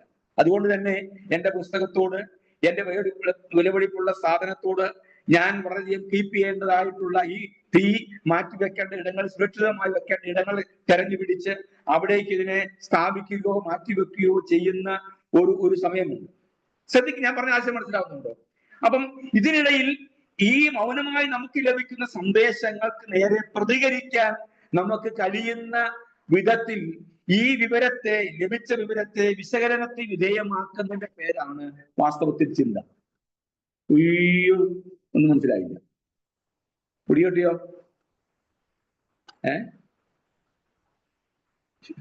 സാറ് വരണ്ടായിരുന്നു, കയറണ്ടായിരുന്നില്ല. ഇന്ന് വെള്ളിയാഴ്ച പ്രാർത്ഥന ഉണ്ടായിരുന്നു. പ്രാർത്ഥനയ്ക്ക് പോയാൽ മതിയായിരുന്നു, ദൂത് കേട്ടാൽ മതിയായിരുന്നു. ഇന്നാണ് ഞങ്ങളുടെ ചർച്ചിലാണ് ദേവദാസൻ വരികയും ചെയ്യുന്നുണ്ടായിരുന്നു. ഭാവിയെക്കുറിച്ചുള്ള കാര്യങ്ങൾ നന്നായി കേൾക്കുകയും ചെയ്യായിരുന്നു, അല്ലേ? ഇവിടെ വന്ന് ചുമ്മാ മനസ്സിലാകാത്ത കുറെ കാര്യങ്ങൾ ഇദ്ദേഹം ഇങ്ങനെ എല്ലാ ദിവസവും പറഞ്ഞുകൊണ്ടിരിക്കും. വല്ല പിടികിട്ടുന്നുണ്ടോ? നിങ്ങൾ മനസ്സിലാകണം, നിങ്ങൾ മൗനമായി ചെയ്യുന്ന കാര്യമാണ് ഞാൻ ഇത്ര കട്ടുകൂടി അല്ലെങ്കിൽ ലളിതമായിട്ട് പറഞ്ഞു തരുന്നത്. അപ്പം മനസ്സെന്ന് പറയുന്നത്, നമ്മൾ ഈ ബൈബിളിലെ വാക്യങ്ങൾ വായിച്ചു വരുമ്പോൾ ഇതെന്താ ഇങ്ങനെ എന്ന് നമ്മൾ ചിന്തിക്കും. നമുക്ക് മനസ്സിലാകാതെ വരുമ്പോൾ വാസ്തവത്തിൽ ഇതാണ് ഇതിന്റെ പ്രവർത്തനം എന്ന് മനസ്സിലാകാൻ വേണ്ടിയുള്ള വിശദീകരണങ്ങൾ ഞാൻ ആദ്യം പറഞ്ഞത് മാത്രമേ. ഇനി ശ്രദ്ധിച്ചേ, ഒന്ന്, ഇതിന്റെ പ്രധാനപ്പെട്ട ഒരു അവസ്ഥാവിശേഷമാണ് ചിന്ത എന്ന് പറയുന്നത്. അപ്പം ഈ രണ്ടാമത് ഭാവന, മനസ്സിന്റെ രണ്ടാമത്തെ ധർമ്മമാണ് ഭാവന, അല്ലേ? എന്താ ഭാവന എന്ന് പറഞ്ഞാൽ? സംവേദനത്തിലൂടെ എന്ന് പറയുന്നത് നമ്മുടെ അറിവിലൂടെ നമുക്ക് ഈ നമ്മൾ അറിഞ്ഞും കേട്ടും ഒക്കെ പരിചയപ്പെടുന്നതിലൂടെ നമ്മളിലേക്ക് വരുന്ന സന്ദേശങ്ങളും ആശയങ്ങളും നമ്മൾ രൂപപ്പെടുത്തി പ്രവചനപരമായി എന്ന് പറഞ്ഞാൽ ഇതുവരെ സംഭവിക്കാത്ത പല കാര്യങ്ങളും സംഭവിക്കുന്നു എന്ന് ആശയപരമായി ചിന്താപരമായി കാഴ്ചപ്പാടിന്റെ അടിസ്ഥാനത്തിൽ നമ്മൾ രൂപപ്പെടുത്തിയെടുക്കുന്ന ഒരു മനോവ്യാപാരമാണ് വാസ്തവത്തിൽ ഭാവന എന്ന് പറയുന്നത്, അല്ലേ? ഞങ്ങളൊക്കെ കഥ എഴുതുന്ന, ഞാൻ എത്രയോ വർഷമായിട്ട് കഥ എഴുതുന്നതാണ്, കവിതയൊക്കെ എഴുതുന്നതാണ്. അതുകൊണ്ട് തന്നെ നമ്മുടെ മനസ്സിലേക്ക് വീഴുന്ന ചെറിയൊരു ത്രെഡ് ആയിരിക്കും, ചെറിയൊരു കാര്യം. ആ കാര്യത്തെ നമ്മൾ യാഥാർത്ഥ്യമാകട്ടെ അയാഥാർത്ഥ്യമാകട്ടെ അത് നമ്മൾ എന്ത് ചെയ്യുക, വലിച്ചു നീട്ടി നമ്മുടേതായിരിക്കും ലോകം സൃഷ്ടിച്ച് അവിടെ കൂടെ കഥാപാത്രങ്ങളെ സൃഷ്ടിച്ച് അവരിലൂടെ ഒരു സത്യം പറയുകയും അവരിലൂടെ ചിലതിനെ എതിർക്കുകയും ചിലതിനെ സ്വീകരിക്കുകയും ചിലതിനെ പ്രതിരോധിക്കുകയും ചിലത് കൊണ്ട് ചില കഥാപാത്രങ്ങളെ കൊണ്ട് ബോധവൽക്കരിക്കുകയൊക്കെ ചെയ്യുന്ന ഒരു പ്രക്രിയയാണ് വാസ്തവത്തിൽ ഈ ഭാവന എന്ന് പറയുക. ഈ ഭാവന ഉള്ളവർക്കാണ് വാസ്തവത്തിൽ, നമുക്കെല്ലാം ഭാവനയുണ്ട് എന്ന് പറഞ്ഞാൽ നമ്മളൊക്കെ നമ്മുടെ ഒരു മനോവ്യാപാരം, നമ്മളിലേക്ക് വന്നു വീഴുന്ന ആശയങ്ങൾ, ഈ ആശയങ്ങൾ വെച്ചുകൊണ്ട് ചിന്തകൾ വെച്ചുകൊണ്ട് നാളുകളിൽ എന്തായിരിക്കും എന്നതിനെ സംബന്ധിച്ച് അടുത്ത നിമിഷം എന്താ സംഭവിക്കാൻ പോകുന്നത്, ഞാൻ ഇങ്ങനെയൊക്കെ സംഭവിക്കാൻ സാധ്യത ഉണ്ടല്ലോ എന്നൊക്കെ നമ്മൾ കണക്ക് കൂട്ടുന്ന ചില കണക്കുകൂട്ടൽ മാത്രമേ ഉള്ളൂ ഭാവന എന്ന് പറയുക. ഇനി ശ്രദ്ധിച്ച്, മൂന്നാമത്തെ ധർമ്മമാണ് ഓർമ്മ എന്ന് പറയുക. എന്ന് പറഞ്ഞാൽ അറിവ്, വിവരം, അനുഭവം. അറിവ്, ശ്രദ്ധിക്കുക, അറിവ്, വിവരം, അനുഭവം എന്നിവയെ സംരക്ഷിക്കുവാനും നിലനിർത്തുവാനും, നിങ്ങൾ ആരെങ്കിലും എഴുതുന്നത് എഴുതിക്കൊള്ളുക, അറിവ്, വിവരം, അനുഭവം എന്നിവയെ സംരക്ഷിക്കുവാനും നിലനിർത്തുവാനും ആവശ്യാനുസരണം തിരിച്ചെടുക്കുവാനും സഹായിക്കുന്ന മാനസിക വ്യാപാരമാണ്, തിരിച്ചെടുക്കുവാൻ സഹായിക്കുന്ന മാനസിക വ്യാപാരമാണ് വാസ്തവത്തിൽ ഓർമ്മ. വ്യാപാരമാണ് ഓർമ്മ. ശ്രദ്ധിക്കുക, നമ്മൾ കണ്ടോ കേട്ടോ നമ്മുടെ മനസ്സിലേക്ക് വീണ ചില യാഥാർത്ഥ്യങ്ങൾ, ചില വിവരങ്ങൾ, ചില സത്യങ്ങൾ, ചില അസത്യങ്ങൾ, ചില ആശയങ്ങൾ എന്തുമായിക്കൊള്ളട്ടെ, നമ്മുടെ മനസ്സിലേക്ക് കയറിപ്പറ്റിയ, നമ്മുടെ മനസ്സിൽ കുടികെട്ടി താമസിക്കുന്ന, കുടിയിറക്കാൻ നമ്മൾ സൂക്ഷിക്കുന്ന ചില ചിന്തകൾ, ഇവയെ നമ്മുടെ ആവശ്യാനുസരണം നമ്മുടെ ഇന്ദ്രിയങ്ങളുടെ സഹായത്തോടു കൂടി നമ്മളിലേക്ക് പ്രവേശിക്കുന്നതിന് നമ്മൾ സൂക്ഷിച്ച് എന്തൊക്കെയാണ് നമ്മളിലേക്ക് അറിവ്, പിന്നെ നമ്മളിലേക്ക് വന്നിട്ടുള്ള വിവരങ്ങൾ, നമുക്കുണ്ടാകുന്ന അനുഭവങ്ങളൊക്കെ നമ്മൾ സംരക്ഷിച്ച് നിലനിർത്തി ആവശ്യാനുസരണം നമ്മളിലേക്ക് തന്നെ തിരിച്ചു കൊണ്ടുവരുന്ന ഒരു മാനസിക വ്യാപാരമാണ് വാസ്തവത്തിൽ ഓർമ്മ എന്ന് പറയുക. ഈ മനസ്സിന്റെ 3 പ്രധാനപ്പെട്ട അവസ്ഥകളും പ്രതിപ്രവർത്തനങ്ങളുമാണ് നമ്മൾ ചിന്തിക്കുക. അപ്പം മനസ്സെന്ന് പറയുന്നത് എന്താണെന്ന് നമ്മൾ ഒരു ധാരണ നമുക്കുണ്ടാകുമ്പോൾ വാസ്തവത്തിൽ ഈ ഇന്ദ്രിയാനുഭവങ്ങളുടെയും പഞ്ചേന്ദ്രിയങ്ങളുടെയും നാഡീവ്യൂഹങ്ങളുടെയും ഒക്കെ അടിസ്ഥാനത്തിൽ നമ്മളിൽ തന്നെ നമ്മുടെ മനസ്സിൽ നമ്മുടെ ശരീരത്തിൽ ഈ വൈകാരികമായി പ്രവർത്തിക്കുവാനും പ്രതികരിക്കുവാനും ഒക്കെ കഴിയുന്ന തരത്തിൽ സൂക്ഷിക്കുന്ന ഒരു അവസ്ഥാവിശേഷം, അതാണ് മനസ്സ് എന്ന് പറയുന്നത്. ഇനി ശ്രദ്ധിക്കുക, നമ്മൾ പൗലൂസിലേക്ക് ഈ എന്തുകൊണ്ടാണ് മനസ്സെന്ന വാക്ക് പൗലൂസ് തന്റെ ലേഖനങ്ങളിൽ ഉപയോഗിച്ചിരിക്കുന്നത് എന്ന് നമ്മൾ ഇനി ചിന്തിക്കാൻ പോവുക. അപ്പം ഈ മനസ്സെന്നതിനെ സംബന്ധിച്ച് ഒരു ചെറിയ വിശദീകരണം ഞാൻ പറഞ്ഞത് നിങ്ങൾക്ക് അത് ലളിതമായിട്ട് മനസ്സിലാകാൻ വേണ്ടിയാണ്. നിങ്ങൾക്ക് മനസ്സിലായി എന്ന് ഞാൻ വിശ്വസിക്കുന്നു. ഇനി ശ്രദ്ധിക്കുക, ഇനി ഈ പൗലൂസ് പറഞ്ഞ ഈ വാക്കുകൾ, ഈ മനസ്സ് എന്ന് പറഞ്ഞ ന്യൂസ് എന്ന നിലയിൽ താൻ ചിന്തിച്ചിരിക്കുന്നത്, ഈ റോമാലേഖനത്തിൽ 6 പ്രാവശ്യവും 1 കൊരിന്ത്യയിൽ 7 പ്രാവശ്യവും താൻ പറഞ്ഞിരിക്കുന്നത് ഈ എബ്രായ ഭാഷയിൽ, എബ്രായ ചിന്തയിൽ, പ്രത്യേകിച്ച് താൻ ജീവിച്ചിരുന്ന ഗ്രീക്ക് ചിന്തകളിലും എബ്രായ ചിന്തകളിലും ഒക്കെ വളരെ പ്രാധാന്യം കൊടുത്തിട്ടുള്ള ഒരു പദം ആയിരുന്നില്ല, പ്രത്യേകിച്ച് മനസ്സ് എന്ന് പറയുന്ന എബ്രായ ഭാഷയിൽ. അതുകൊണ്ടാണ് സെപ്റ്റുജന്റ്, ഈ ഗ്രീക്ക് ചിന്തകളിലും ഇത് പ്രത്യേകിച്ച് അന്നത്തെ ഈ സെപ്റ്റുവജിന്റ് പോലുള്ള ഭാഷാന്തരങ്ങളിലും കാര്യമായിട്ട് ഇത് ഉപയോഗിച്ചിരുന്നില്ല എന്ന് നമുക്ക് കാണാൻ കഴിയും. അപ്പൊ ഏതായാലും നമുക്ക് ഈ പൗലോസ് എന്തുകൊണ്ടാണ് ഈ മനസ്സ് ഇത്ര കൃത്യമായിട്ട് ഉപയോഗിക്കാൻ ഇടയായി തീർന്നത്? ഈ ഒരു മനുഷ്യന്റെ ജീവിതത്തിലെ ഏറ്റവും പ്രധാനപ്പെട്ട ചിന്തയുടെയും ഒക്കെ ഇരിപ്പിടമായ ഈ മനസ്സ് അവന്റെ ശരീരത്തിൽ ഏറ്റവും പ്രധാനപ്പെട്ട ഒരു അവസ്ഥാവിശേഷമായതുകൊണ്ട് തന്നെ വിശ്വാസവുമായി ബന്ധപ്പെട്ട്, അല്ലെങ്കിൽ വിശ്വാസ പ്രമാണങ്ങളുമായി ബന്ധപ്പെട്ട്, ക്രിസ്തുവുമായുള്ള ബന്ധവുമായി ബന്ധപ്പെട്ട്, പുതിയ നിയമ ചിന്തകളുമായി ബന്ധപ്പെട്ട് എപ്പോഴും മനുഷ്യൻ ആശയ വിശകലനത്തിനും വിശദീകരണത്തിനും ചോദ്യങ്ങൾക്കും ഉത്തരത്തിനും ഒക്കെ ഉപയോഗിക്കേണ്ട ഒരു ഭാഗമാണ് മനുഷ്യന്റെ മനസ്സ് എന്ന് പറയുക. അതുകൊണ്ട് തന്നെ ഏറെ പ്രാധാന്യമുള്ള ഒരു കാര്യമായിട്ടാണ് പൗലോസ് തന്റെ ലേഖനങ്ങളിൽ ഉപയോഗിച്ചിരിക്കുന്നത്. ഇനി ശ്രദ്ധിച്ച് റോമാലേഖനം 7:23 പൗലോസ് പറഞ്ഞൊരു വാക്കുണ്ട്, എങ്കിലും എന്റെ ബുദ്ധിയുടെ പ്രമാണത്തോട് പോരാടുന്ന വേറൊരു പ്രമാണം ഞാൻ എന്റെ അവയവങ്ങളിൽ കാണുന്നു എന്ന് പറഞ്ഞാൽ എന്റെ ന്യൂസ് എന്നാണ് ബുദ്ധിക്ക് അതാണ് ഉപയോഗിച്ചിരിക്കുക. മനസ്സ് അഥവാ മൈൻഡ് അഥവാ ന്യൂസ്. അപ്പം ഈ എന്റെ ബുദ്ധിയോട് പോരാടുന്ന എന്റെ ന്യൂസിനോട്, അല്ലെങ്കിൽ എന്റെ വൈകാരിക തലങ്ങളോട് എന്ന് പറഞ്ഞാൽ ഞാൻ വിശ്വസിക്കുന്ന വിശ്വാസ പ്രമാണത്തോട് പോരടിച്ച് അത് ശരിയല്ല അല്ലെങ്കിൽ ഇതാണ് ശരിയെന്ന് എന്നെ പറഞ്ഞു പഠിപ്പിക്കുവാൻ വേണ്ടി എന്റെ ബുദ്ധിയോട് കൃത്യമായി സംവദിക്കുന്ന, ആശയവിനിമയം നടത്തുന്ന, പോരാടുന്ന, എന്നെ എതിർക്കുന്ന, എന്റെ ചിന്തകളെ എതിർക്കുന്ന, എന്നിൽ ആ വേറൊരു ചിന്ത സ്ഥാപിക്കാൻ ശ്രമിക്കുന്ന ഒരവസ്ഥാവിശേഷം ശ്രദ്ധിക്കുകയാണ്.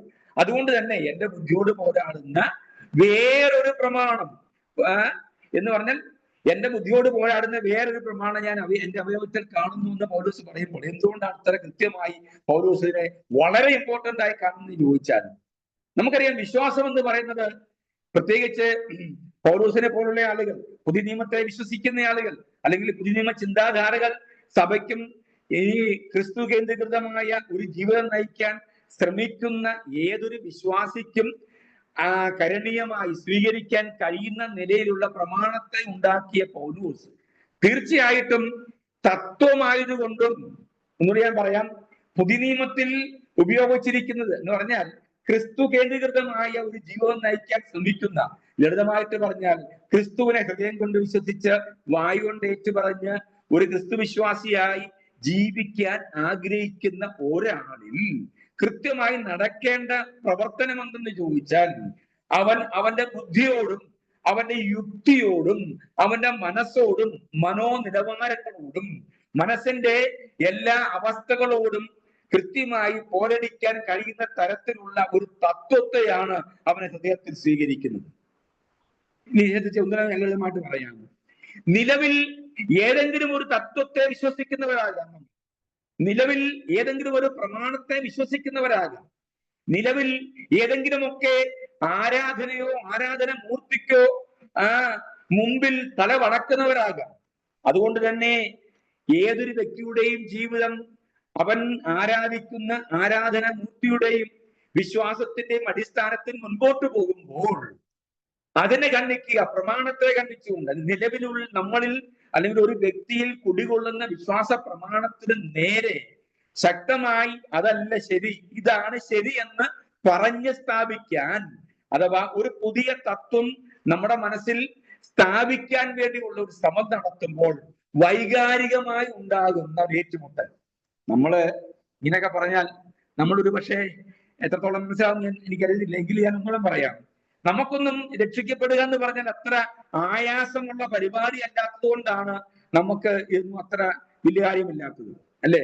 യോഗം നടത്തുമ്പോൾ ആരുണ്ട് ആരുണ്ട് ആരുണ്ട് എന്നുള്ള പ്രഖ്യാപനങ്ങൾ, ചോദ്യങ്ങൾ, നിരന്തരമായ നിലവിളിയോടുകൂടി ഈ പ്രഭാഷകരങ്ങളെ വിളിച്ചുകൊണ്ടിരിക്കുമ്പോൾ നമ്മൾ കേട്ട സത്യത്തെ അടിസ്ഥാനത്തിൽ നമ്മളൊരു ഭാവിയാണെന്നുണ്ടാകുന്ന ഒരു തോന്നലിന്റെ അടിസ്ഥാനത്തിൽ അല്ലെങ്കിൽ ഒരു ബോധ്യത്തിന്റെ അടിസ്ഥാനത്തിൽ നമ്മൾ കരമുയർത്തുന്നു, നമ്മൾ രക്ഷിക്കപ്പെടുന്നു, പിന്നീട് വചനം പഠിക്കുന്നു, സ്നാനം ശരിയാണെന്ന് പറയുന്നു, അങ്ങനെ നമ്മൾ അനുക്രമമായി വിശ്വാസത്തിന്റെ പടികൾ മുൻപോട്ട് പോകുന്നു.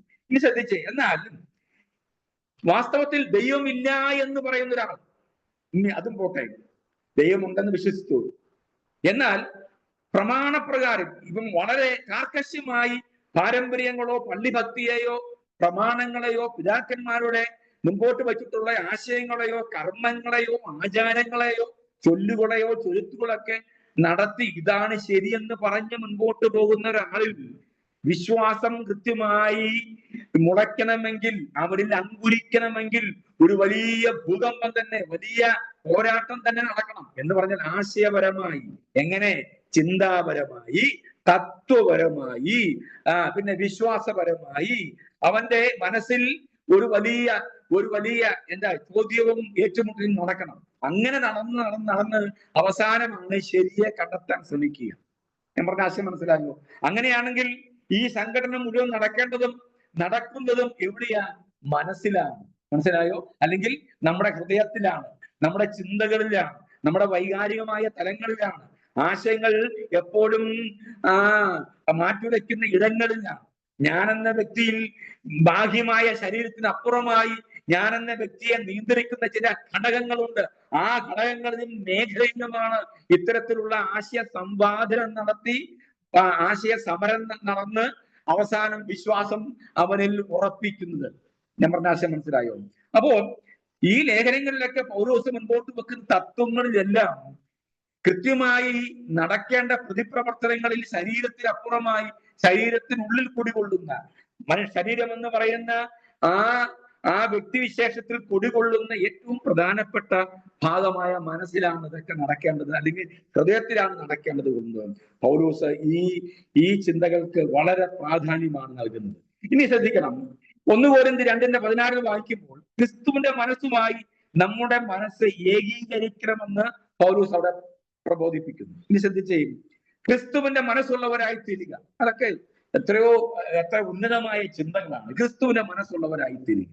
ഈ നമ്മൾ പറയുമല്ലോ ദൈവഹിതം എന്ന് പറയുന്നത്, അതാണ് ഇവിടെ നമ്മൾ ദ മൈൻഡ് ഓഫ് ക്രൈസ്റ്റ്. ദൈവത്തിന്റെ ഹിതം, ദൈവത്തിന്റെ മനസ്സുള്ളവരായി തീരുക, ദൈവത്തെ അറിയുക, ദൈവത്തെക്കുറിച്ചുള്ള അവഗാഹം ഉണ്ടാകുക, ദൈവത്തെ നന്നായി ബോധ്യപ്പെടുക. മനസ്സിലായോ? അത് പറഞ്ഞിലേയാകാം, വചനം കേട്ടാകാം, നമ്മോട് കേൾക്കുന്ന കേൾവി വരെയാകാം, വായിക്കുന്നതിലൂടെ എങ്ങനെ ആയിക്കോട്ടെ. അപ്പം നമ്മുടെ മനസ്സ് ദൈവത്തിന്റെ മനസ്സായി തീരുക. ദൈവത്തിന്റെ മനസ്സ് നമ്മുടെ മനസ്സിനോട് എന്ത് ചെയ്യുക? ഏകീഭവിക്കുക. ഞാൻ ഒരു ലളിതമായ ഉദാഹരണം പറയാം. നമ്മള് ഈ മർക്കോസിന്റെ സുവിശേഷം 2-ാം അധ്യായം വായിക്കുമ്പോൾ അവിടെ ഒരു പക്ഷപാത രോഗിയെ കൊണ്ടുവരുന്നു. 4 പേര് കൂടി എന്ത് ചെയ്തു? ചുമന്നുകൊണ്ട് വരുന്നു. അവസാനം വീട് പൊളിച്ചു കളയുന്നു. അവനെ വിശ്വാസത്തോടു കൂടി എന്ത് ചെയ്തു? വീട്ടിനുള്ളിലേക്ക് ഇറക്കുന്ന ഒരു ചരിത്രം നമുക്ക് കാണുന്നു.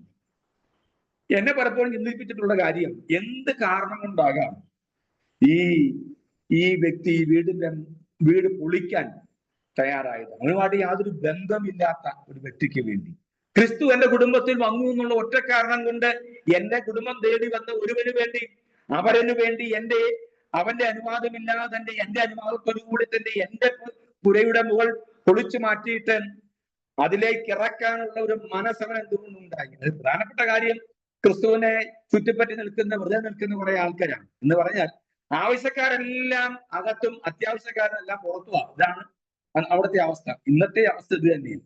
ക്രിസ്തുവിന്റെ അടുത്ത് ആവശ്യക്കാരെ ഒരുപാട്, ഒരു ആവശ്യമില്ലാത്ത കുറെ ആവശ്യക്കാർ, അല്ലെ? അവർക്ക് ക്രിസ്തുവിനെ കണ്ടാൽ മതി, ക്രിസ്തുവിനെ നേരിട്ട് കേട്ടാൽ മതി, ക്രിസ്തുവിനെ മുട്ടി ഒരുമിയാൽ മതി, ഒന്ന് തൊട്ടാൽ മതി, അല്ലെ? ക്രിസ്തുവിനെ തൊട്ടാൽ മതി, ചിലപ്പം ക്രിസ്തു ഒന്നും ചെയ്യാ ഒന്ന് ഉരുവിപ്പോയാൽ മതി, അല്ലെ? ക്രിസ്തുവിന്റെ ആ തൊങ്ങലെ തൊട്ടാൽ മതി. ഇപ്പൊ അങ്ങനത്തെ ഉള്ള ആവശ്യങ്ങളാണ്. പക്ഷേ ഒരു ജീവൻ മരണ പോരാട്ടവുമായി, അല്ലെങ്കിൽ ഒരു കൃത്യമായി അത്യാവശ്യമുള്ള ഒരുത്തിന് എന്ത് ചെയ്യാം? വെളിയിൽ കിടക്കുക. ആ അത്യാവശ്യക്കാരന് വേണ്ടി ആവശ്യക്കാരനെ മധ്യ നിൽക്കുന്ന യേശുവിന്റെ അടുക്കിലേക്ക് പുരയുടെ മുകൾ പൊളിച്ച് ഇവൻ അതിലേക്ക് ഇറക്കി. എന്നെ ചിന്തിപ്പിച്ച ഒരു ചിന്ത, എന്ത് കാരണം കൊണ്ടാകാം ഇത്രയധികം അത്യാവശ്യമായിട്ട് ഈ കാര്യം അവൻ ചെയ്തത്? ഒറ്റ കാര്യമേ ഉള്ളൂ ഞാൻ മനസ്സിലാക്കിയത്. അവന്റെ പുരയുടെ മുകളിലേക്ക്, പുര എന്ന് പറയുന്നതും ഒരു ഭവനം എന്ന് പറയുന്നത് എല്ലാവരുടെയും സ്വപ്നമാണ്, ആഗ്രഹമാണ്, ആഗ്രഹ പൂർത്തീകരണമാണ്, പ്രാർത്ഥനയുടെ ഒരുപാട് കാര്യങ്ങളാണ്. അവന്റെ സമ്പത്തിന്റെ, അവന്റെ വ്യക്തിയുടെ മഹത്വത്തിന്റെ വെളിപ്പെടുത്തലാണ്. അങ്ങനെ പലതും നമുക്ക് പറയാം. ഇതെല്ലാം അവൻ മാറ്റിവെച്ചിട്ട് മറ്റൊരുവന് വേണ്ടി പൊളിക്കുകയാണ്. എന്താ കാര്യം? ഞാൻ ലളിതമായിട്ട് പറയുക, ഞാൻ മനസ്സിലാക്കിയ, ഞാൻ എന്നെ തന്നെ പറഞ്ഞ് പഠിപ്പിച്ചൊരു കാര്യം, അവന്റെ പുരയുടെ മുകളിലേക്ക് വീണ് ചാഞ്ഞു നിൽക്കുന്ന ഈ മരത്തിന്റെ കമ്പ് പ്രകൃതി ഒന്ന് പിണങ്ങിയാൽ അതിലേക്ക് വീണ് ആ വീടിന്റെ അസ്തിത്വം നഷ്ടപ്പെടാൻ സാധ്യതയുള്ള ഒരു ഭവനം എന്ന് പറഞ്ഞാൽ, പ്രകൃതി പിണങ്ങിയാൽ നഷ്ടപ്പെട്ടു പോകുന്ന ഒരു ഭവനത്തിന്റെ ഉള്ളിലേക്ക് ഉച്ചാരണം കൊണ്ട് ഉലകം സൃഷ്ടിച്ചവൻ എന്ത് ചെയ്തു? ചുരുങ്ങാമെങ്കിൽ എന്തുകൊണ്ട് എനിക്ക് ക്രിസ്തുവിന് വേണ്ടി മറ്റുള്ളവർക്ക് വേണ്ടി വികസിച്ചു കൂടാ എന്നുള്ള ലളിതമായ ഒരു ചിന്തയാണ് ഇവൻ ഈ പുര പൊളിക്കാനിടയായത്. ഞാൻ പറഞ്ഞ ആശയം മനസ്സിലാവുന്നുണ്ടോ? ഞാൻ ഇതുമായിട്ട് കണക്ട് ചെയ്യാൻ വേണ്ടി അത് പറഞ്ഞു.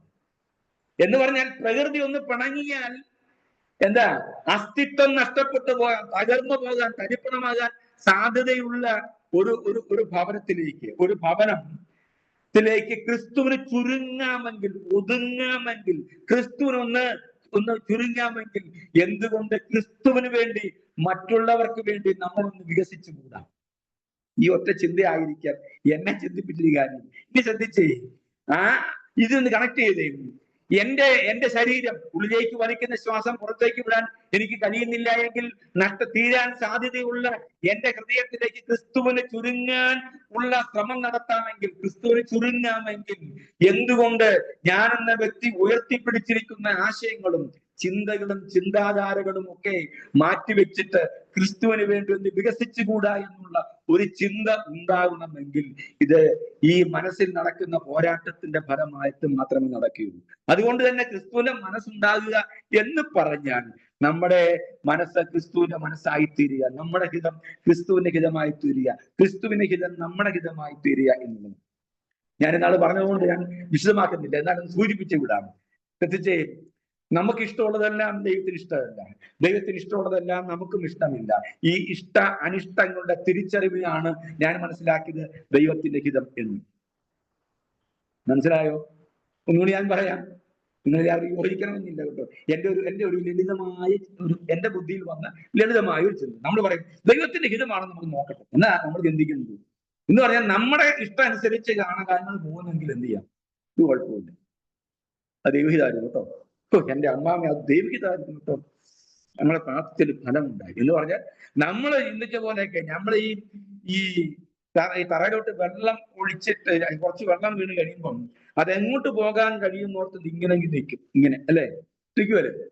പിള്ളേർ വന്ന് എന്ത് ചെയ്യും? അതിന് സൈഡിൽ ഇങ്ങനെ വരയ്ക്കും. അപ്പം അവർ വരയ്ക്കുന്ന വഴിയിൽ എന്ത് ചെയ്യും? വെള്ളം ഒഴുകും എന്ന് പറഞ്ഞ പോലെ നമ്മൾ പിടിച്ചു വെച്ച് പ്രാർത്ഥിച്ചതുപോലെ, നമ്മൾ ആഗ്രഹിക്കുന്നത് പോലെ പറഞ്ഞു ഉടനെ നമ്മൾ പറയും അതാണ് ദൈവഹിതം. ശ്രദ്ധിച്ച്, ഞാൻ മനസ്സിലാക്കിയൊരു കാര്യം പറയാം. നമ്മുടെ ഇഷ്ടങ്ങളെല്ലാം ദൈവത്തിന് ഇഷ്ടമല്ല, ദൈവത്തിന് ഇഷ്ടമല്ല, നമുക്കും ഇഷ്ടമല്ല. ഈ ഇഷ്ടാനിഷ്ടങ്ങളുടെ തിരിച്ചറിവിന്റെ പേരാണ് എന്ത് ചെയ്യുക? ദൈവത്തിന്റെ ഹിതമെന്നാണ് ഞാൻ ലളിതമായിട്ട് മനസ്സിലാക്കിയത്. ഇതെല്ലാവരും സ്വീകരിക്കണമെന്നില്ല. ശ്രദ്ധിച്ചേ, നമ്മുടെ മനസ്സ് ക്രിസ്തുവിനെ മനസ്സായിട്ട് മാറാനുള്ള ഒരു ശ്രമം ഇത്തരത്തിൽ ക്രിസ്തുവിനെ അറിയാൻ ഉള്ള ശ്രമമാണ്. എന്ന് പറഞ്ഞാൽ ക്രിസ്തുവിനെ നന്നായി അറിഞ്ഞു കഴിഞ്ഞാൽ ക്രിസ്തുവിനെ കുറിച്ചുള്ള തികഞ്ഞ അറിവ് ഒന്നുകൂടെ പറയാം, തികഞ്ഞ അറിവാണ്, തികഞ്ഞ അവഗാഹമാണ്, തിരിച്ചറിവാണ്, ബോധ്യമാണ്, ബോധമാണ് വാസ്തവത്തിൽ ക്രിസ്തുവിന്റെ മനസ്സായി മാറാൻ കഴിയുക എന്നത്. അപ്പം വാസ്തവത്തിൽ ഇത്തരത്തിലുള്ള ചിന്തകൾ പൗലോസ് ലേഖനങ്ങളിലൂടെ മുമ്പോട്ട് വെക്കുമ്പോൾ ഒരു വിശ്വാസ പ്രമാണത്തെ പ്രത്യക്ഷമായി ഒന്നും തന്നെ കണ്ടാരാധിക്കുവാൻ കഴിയാത്ത നിലയിൽ മനസ്സ് കൃത്യമായി മനസ്സുകൊണ്ട് കാണുകയും മനസ്സുകൊണ്ട് തൃപ്തിപ്പെടുത്തുകയും മനസ്സുകൊണ്ട് അടന്ന് ബോധ്യപ്പെടുത്തുകയും മനസ്സുകൊണ്ട് തന്നെ അറിവ് നേടുകയും അത് ശരിയാണെന്നുള്ള വിശ്വാസം ഇന്ദ്രിയങ്ങൾ വഴി സ്വയം സ്വീകരിക്കുകയും ചെയ്യാൻ കഴിയുന്ന ഒരു സംസ്കാരം ഒരുവനിൽ ഉണ്ടാക്കിയെടുക്കുക. അവിടെയാണ് ഒരു ക്രിസ്തു ഭക്തൻ ജനിക്കുക, ഒരു ക്രിസ്ത്യാനി ജനിക്കുക, അനുയായി ജനിക്കുക എന്ന് പറയുക. അവിടെയാണ് ക്രിസ്തുവിന്റെ മനസ്സ് ഒരുവനിൽ ഉണ്ടാകുക എന്ന് പറയുക. അപ്പോൾ ഇത്തരത്തിൽ പൗലോസ് മുൻപോട്ട് അതുകൊണ്ടാണ് പൗലോസ് ഇത്തരത്തിലുള്ള ചിന്തകൾ മുൻപോട്ട് വെക്കുക, മറ്റിലാരിൽ നിന്ന് വ്യത്യസ്തമായിട്ട്. ഇനി ശ്രദ്ധിച്ചേ, റോമാലേഖനം 1:12 പറഞ്ഞത് മനസ്സ് ബുദ്ധിക്ക് രൂപാന്തരപ്പെടണം എന്ന്. എന്താ മനസ്സ് ബുദ്ധിക്ക് രൂപാന്തരപ്പെടുക എന്ന് പറഞ്ഞാൽ എന്താ? നിലവിൽ നമ്മൾ ശരിയെന്ന് സങ്കല്പിക്കുകയും, അതാണല്ലോ സങ്കല്പമാണല്ലോ, അല്ലെങ്കിൽ ബോധ്യമാണല്ലോ, ശരിയെന്ന് ബോധ്യമായിട്ടുള്ള നമ്മുടെ നിഗമനങ്ങളിൽ ശരിയെന്ന് ബോധ്യമായിട്ടുള്ള അപ്പൊ വിശ്വാസം എന്ന് പറഞ്ഞാൽ ഞാൻ അത് പറഞ്ഞ പോലെ വിശ്വാസം എന്ന് പറഞ്ഞാൽ വാസ്തവത്തിൽ നമുക്ക് നമ്മുടെ ഇന്ദ്രിയങ്ങൾ വഴി നമുക്ക് സ്വീകരിക്കാൻ കഴിയുന്ന ഒരു യാഥാർത്ഥ്യത്തിന്റെ പേരാണ് കേട്ടോ വിശ്വാസം. നമ്മുടെ വിശ്വാസം എന്ന് പറഞ്ഞാൽ നമ്മുടെ ഇന്ദ്രിയങ്ങൾ വഴി നമ്മൾ സ്വീകരിക്കുന്ന നമുക്ക് ബോധ്യമാകുന്ന യാഥാർത്ഥ്യം അതാണ്. നമ്മുടെ ഇപ്പോൾ ഇവിടെ എന്റെ റൈറ്റ് സൈഡിൽ ഒരു ചെറിയൊരു ഫാൻ വെച്ച് ഇങ്ങോട്ട് കാറ്റ് ഞാൻ അടിക്കുന്നുണ്ട് എന്റെ ദേഹത്തേക്ക്. ഈ കാറ്റ് ഇവിടെ പ്രൊഡ്യൂസ് ചെയ്യുന്ന ഈ ഫാൻ പ്രൊഡ്യൂസ് ചെയ്യുന്ന കാറ്റ് എന്റെ ശരീരത്തെ തട്ടുകയും ഈ കാറ്റൊന്ന് രൂപമില്ലാത്ത ഈ യാഥാർത്ഥ്യം എന്റെ ഇന്ദ്രിയങ്ങളിൽ തട്ടിയിട്ട് എന്റെ ശരീരത്തിൽ തട്ടിയിട്ട് അതുണ്ടെന്ന് എനിക്ക് നൽകുന്ന ഒരു സന്ദേശമുണ്ട്.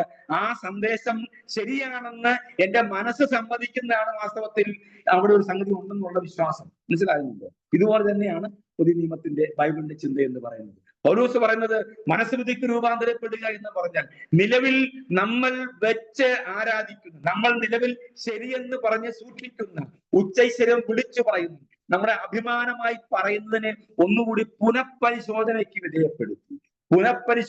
വിധേയപ്പെടുത്തിയിട്ട് എന്ത് ചെയ്യണം? അത് ദൈനംദിനം നമ്മൾ കേൾക്കുന്ന നമ്മുടെ ഇന്ദ്രിയങ്ങൾക്കും ഒപ്പം തന്നെ നമ്മൾ വായിക്കുമ്പോൾ നമുക്ക് ലഭിക്കുന്ന അറിവിന്റെ അടിസ്ഥാനത്തിൽ ദൈവത്തിന്റെ പരിശുദ്ധാത്മാവ് നമുക്ക് ബോധ്യപ്പെടുത്തുന്ന ബോധ്യങ്ങളുടെ അടിസ്ഥാനത്തിൽ ദൈനംദിനം നടക്കുന്ന ഒരു പ്രക്രിയയായിട്ട് ഈ പുതുക്കം ഉണ്ടാവണം. അതാണ് വാസ്തവത്തിൽ ആരാധന എന്ന് പറയുന്നത്. പൗലോസ് റോമാലേഖനത്തിൽ പറഞ്ഞ 1:12-1 പറയുന്ന കാര്യം അതാണ്. മനസ്സ് ബുദ്ധിക്ക് രൂപാന്തരപ്പെടുക. യഥാർത്ഥ ആരാധന മനസ്സ് പുതുക്കുന്ന ആരാധനയാണ്. അഥവാ അല്ലാതെ കേവലം അതരചർവണമായി മാത്രം അലങ്കോലപ്പെടുന്ന ഒന്നായി മാറുന്നത് നമ്മുടെ ആരാധന. ലളിതമായിട്ട് പറഞ്ഞാൽ താളത്തിൽ തുടങ്ങി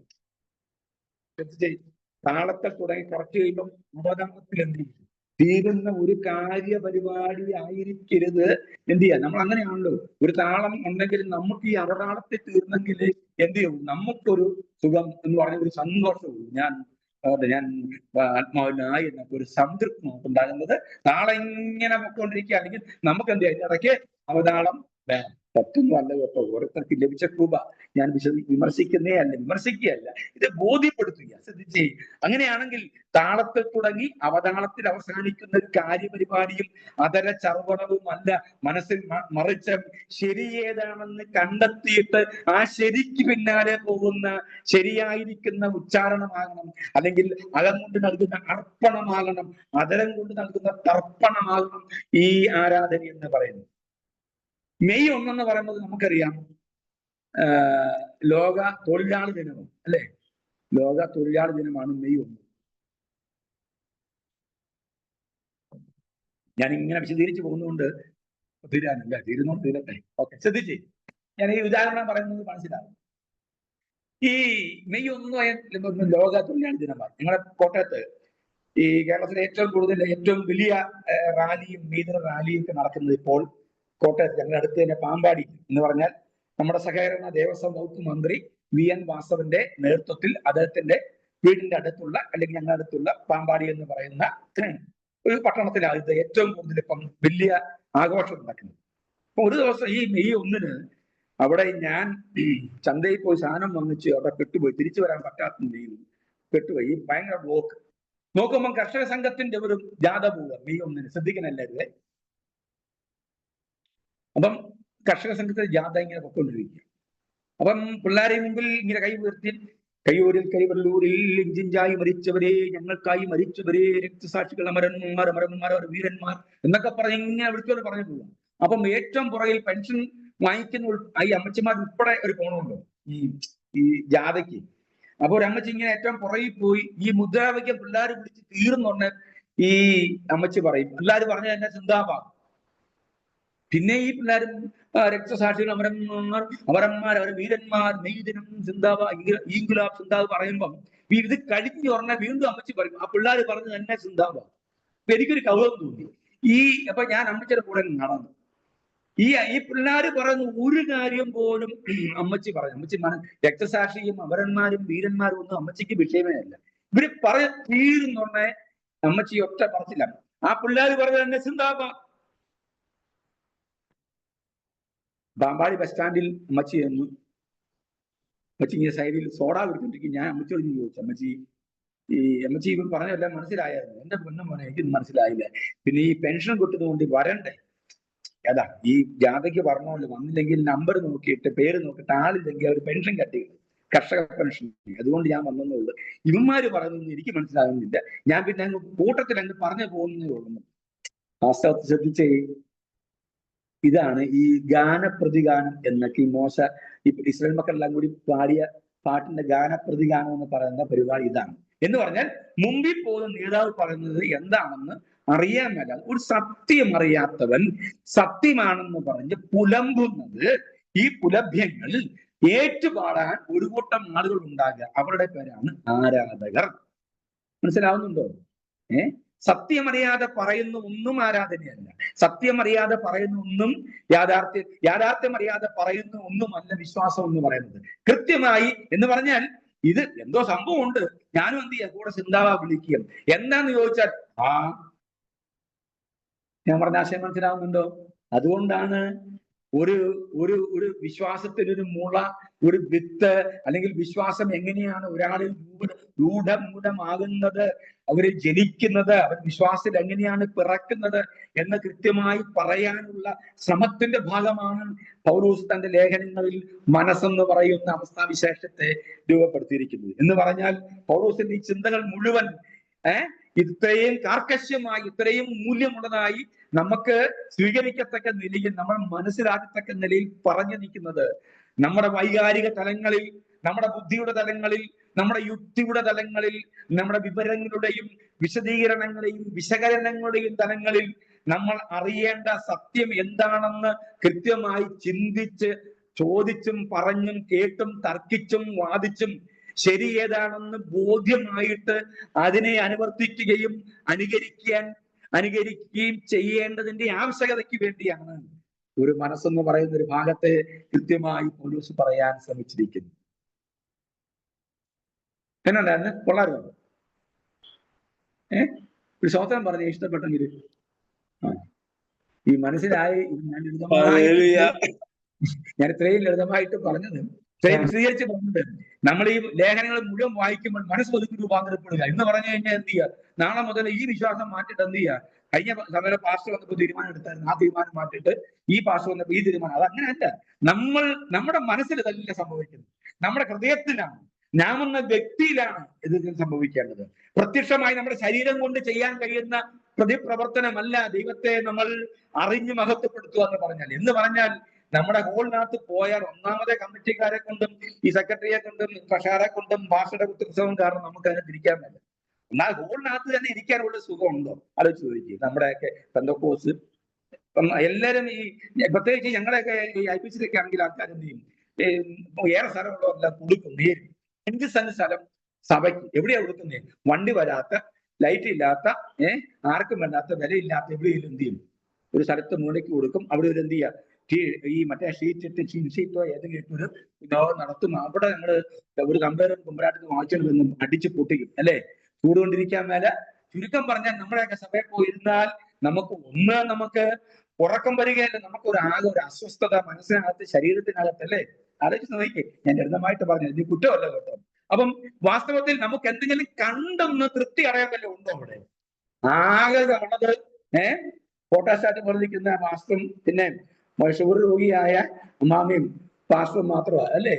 പിന്നെ ഈ അവിടെ കേൾക്കാൻ കഴിയുന്ന മുഴുവൻ കുത്തുപ്രസംഗവും സാക്ഷ്യങ്ങളും മാത്രം.